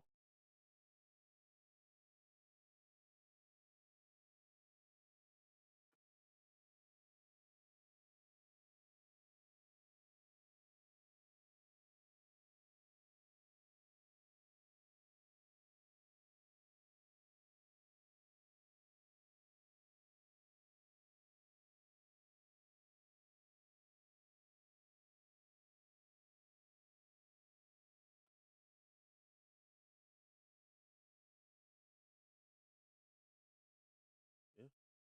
Yeah. Gotta do something with it.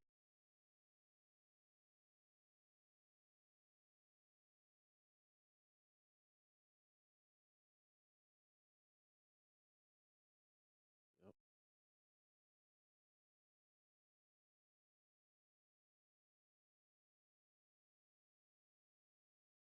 Oh.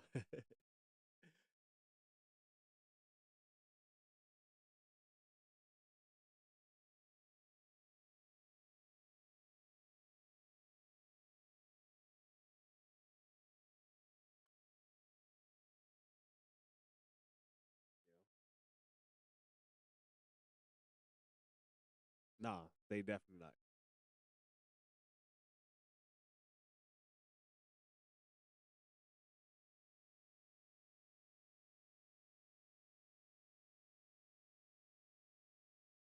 Yeah, they're gonna have a draft there. Definitely gonna have a draft there.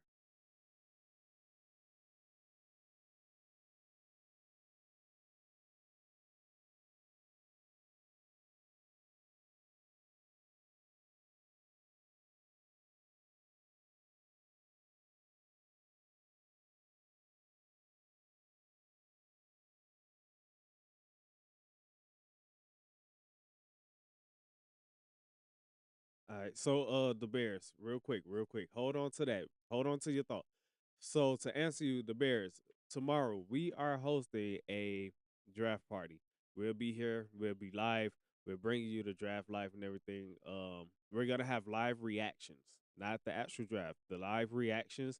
We're gonna have highlights, um every highlight. We're not just doing just the good highlights like how they do on the draft. We're gonna give you every highlight that we can find, whether the person blew a play or they made the play. Whatever it is, we're gonna bring it to you. Yeah, the stadium is priority, David. The stadium, everything is built around the stadium. It's not just like, oh, they're building this thing. It's gonna be the stadium, and then one way you're gonna have the district, the other way you're gonna have the entertainment district. Is entertainment district on both ends. It's not just one end, both ends. So that's how they're gonna do that. That would be too much construction. They need to fix the infrastructure first. Those roads need expansion. So when it comes to that, I mean, you work on the main thing first and think about how they do with the highways here now. They do expansion each and every day. The 9094 at one point in time it was closed down to one lane, so that way that they could do what they needed to do. So it's the same thing. Like you said, 53 already. They know 53 needs work, so that's why this bill has been passed. So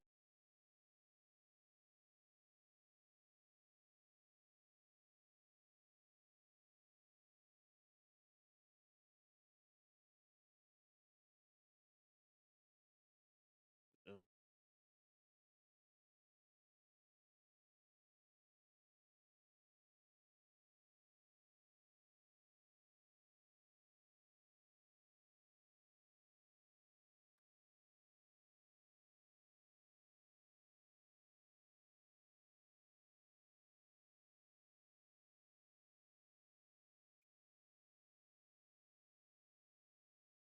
Exactly, exactly.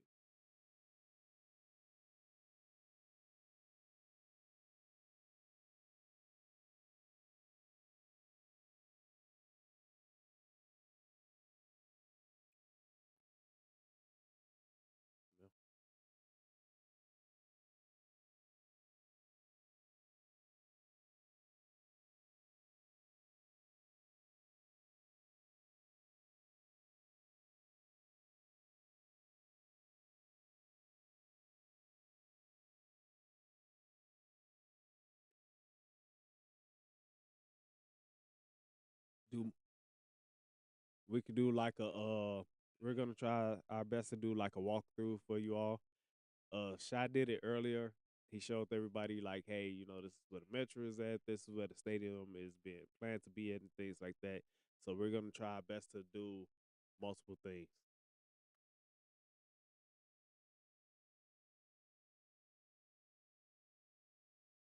Yeah. Well, I mean, y'all should already know I'm gonna do everything that I can to make sure that I'm working on that part, and when I am, I'm gonna give you all as many updates as possible.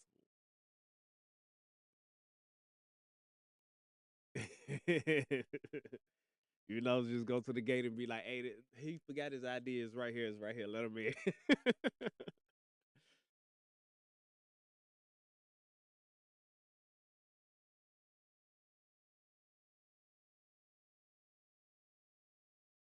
Yeah, if y'all missed his first live earlier when the news was first breaking, when they stated like, "Hey, they're about to start talking about it," this man literally was like, "Hold on, wait. They voted what? 15-5. I'll be right back, y'all. I'm out of here. I gotta go."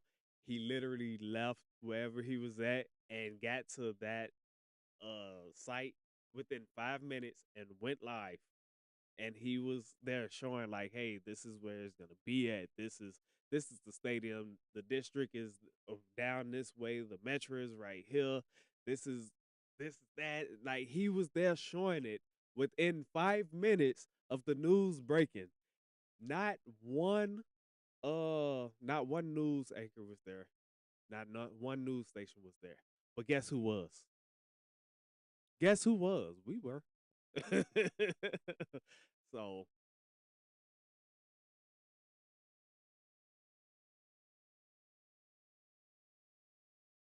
yeah, best believe it. Gotta be there first.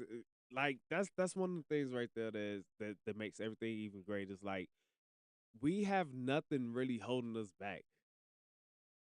We have light material that we can easily pick up and go. Like you got to think the news and all that. They got to take a whole van because they have to power up cameras and audio and things like that, and have broadcasts being able to go back and forth. We're bringing y'all broadcasts right there and then. We're using the most simple technology to say, hey, we're gonna break it to y'all first, and we're gonna make sure there's great news. It's not gonna be sitting here. It's not gonna be sloppy. It's gonna be great.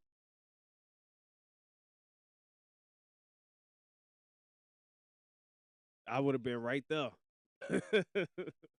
I would have been right there already, right? So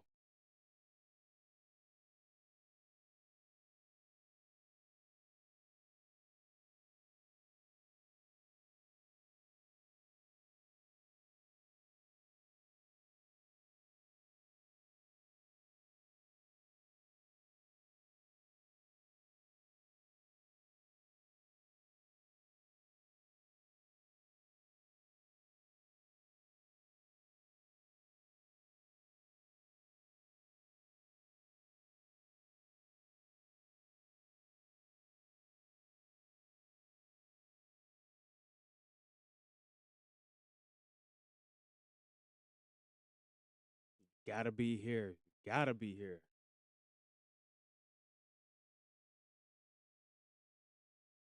Right. We're going straight draft, like round or picks 1 through 32. But for the majority of the highlights, it definitely will be the Bears. Um, like I said, it's a lot to sit here and try to highlight. So that's why we're majority will be the Bears. Maybe the first top 10, we'll try to get y'all as much as possible, but for the main part, it's definitely gonna be the Bears. Um,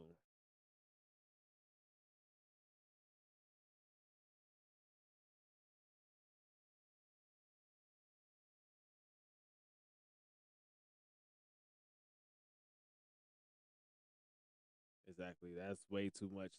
That part is a little bit different right there.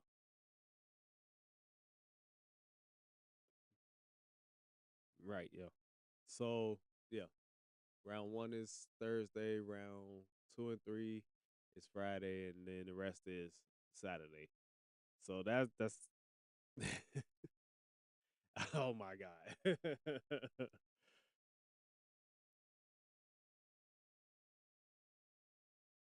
Of course, man. Of course.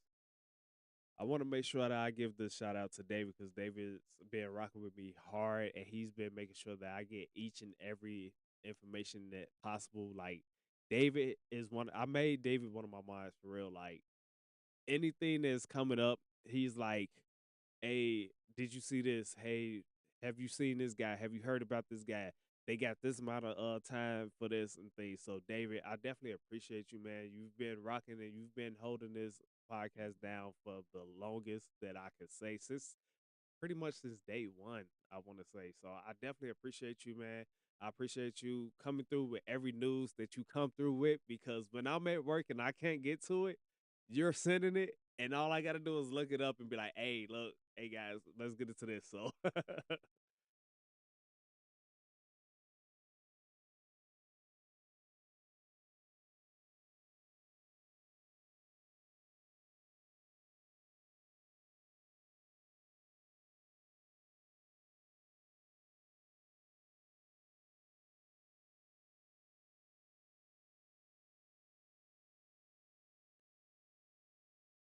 definitely a part, man.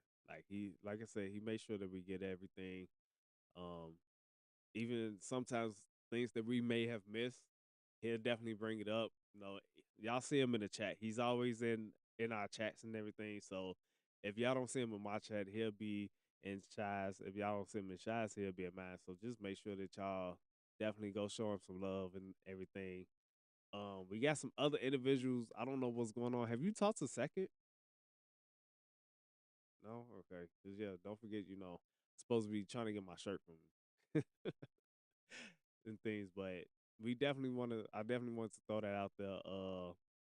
A fact that David, speaking of David, a fact that David just threw out, right? Papa Haller's dream is finally coming to reality. Mayor Daley shut down his plan 50 years ago. Mayor Richard J. Daley shut down the Bears' attempt to move to Arlington Heights in April 1975.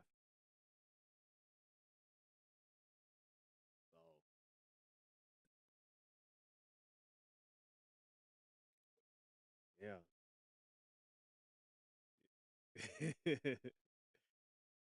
Yeah, she's like, tell him I'm finna come upstairs. So I'll be upstairs in a minute.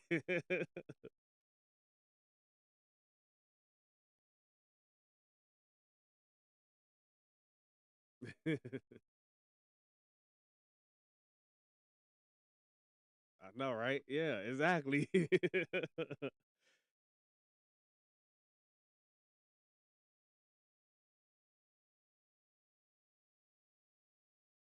78 to 32. That right there, man. Oh my God. That is a big move for Illinois all along. Just Illinois, period. That is a big move.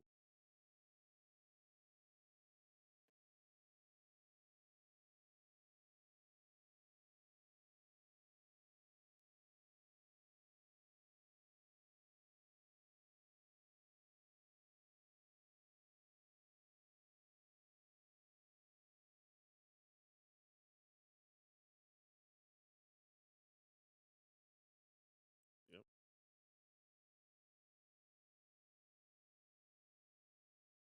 That's all we could do. Oh my God. There you go, Birdie. Here you go, man. Right. That's it.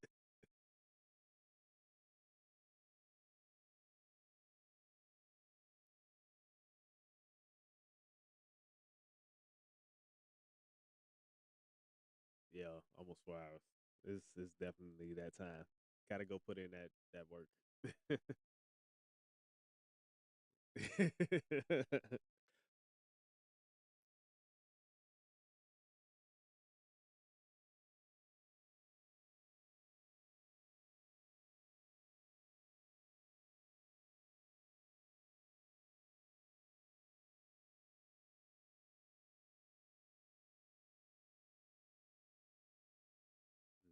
So we definitely appreciate each and every last one of y'all rocking with us. Those of y'all who have already left, once y'all see this, inside y'all for you. We appreciate y'all as well, man. And with that, y'all know how I ended up, right? We got to hit it with the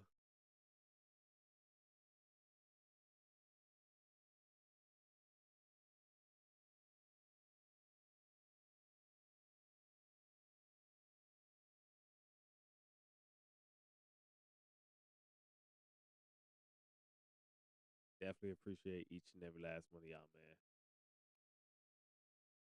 We out of here.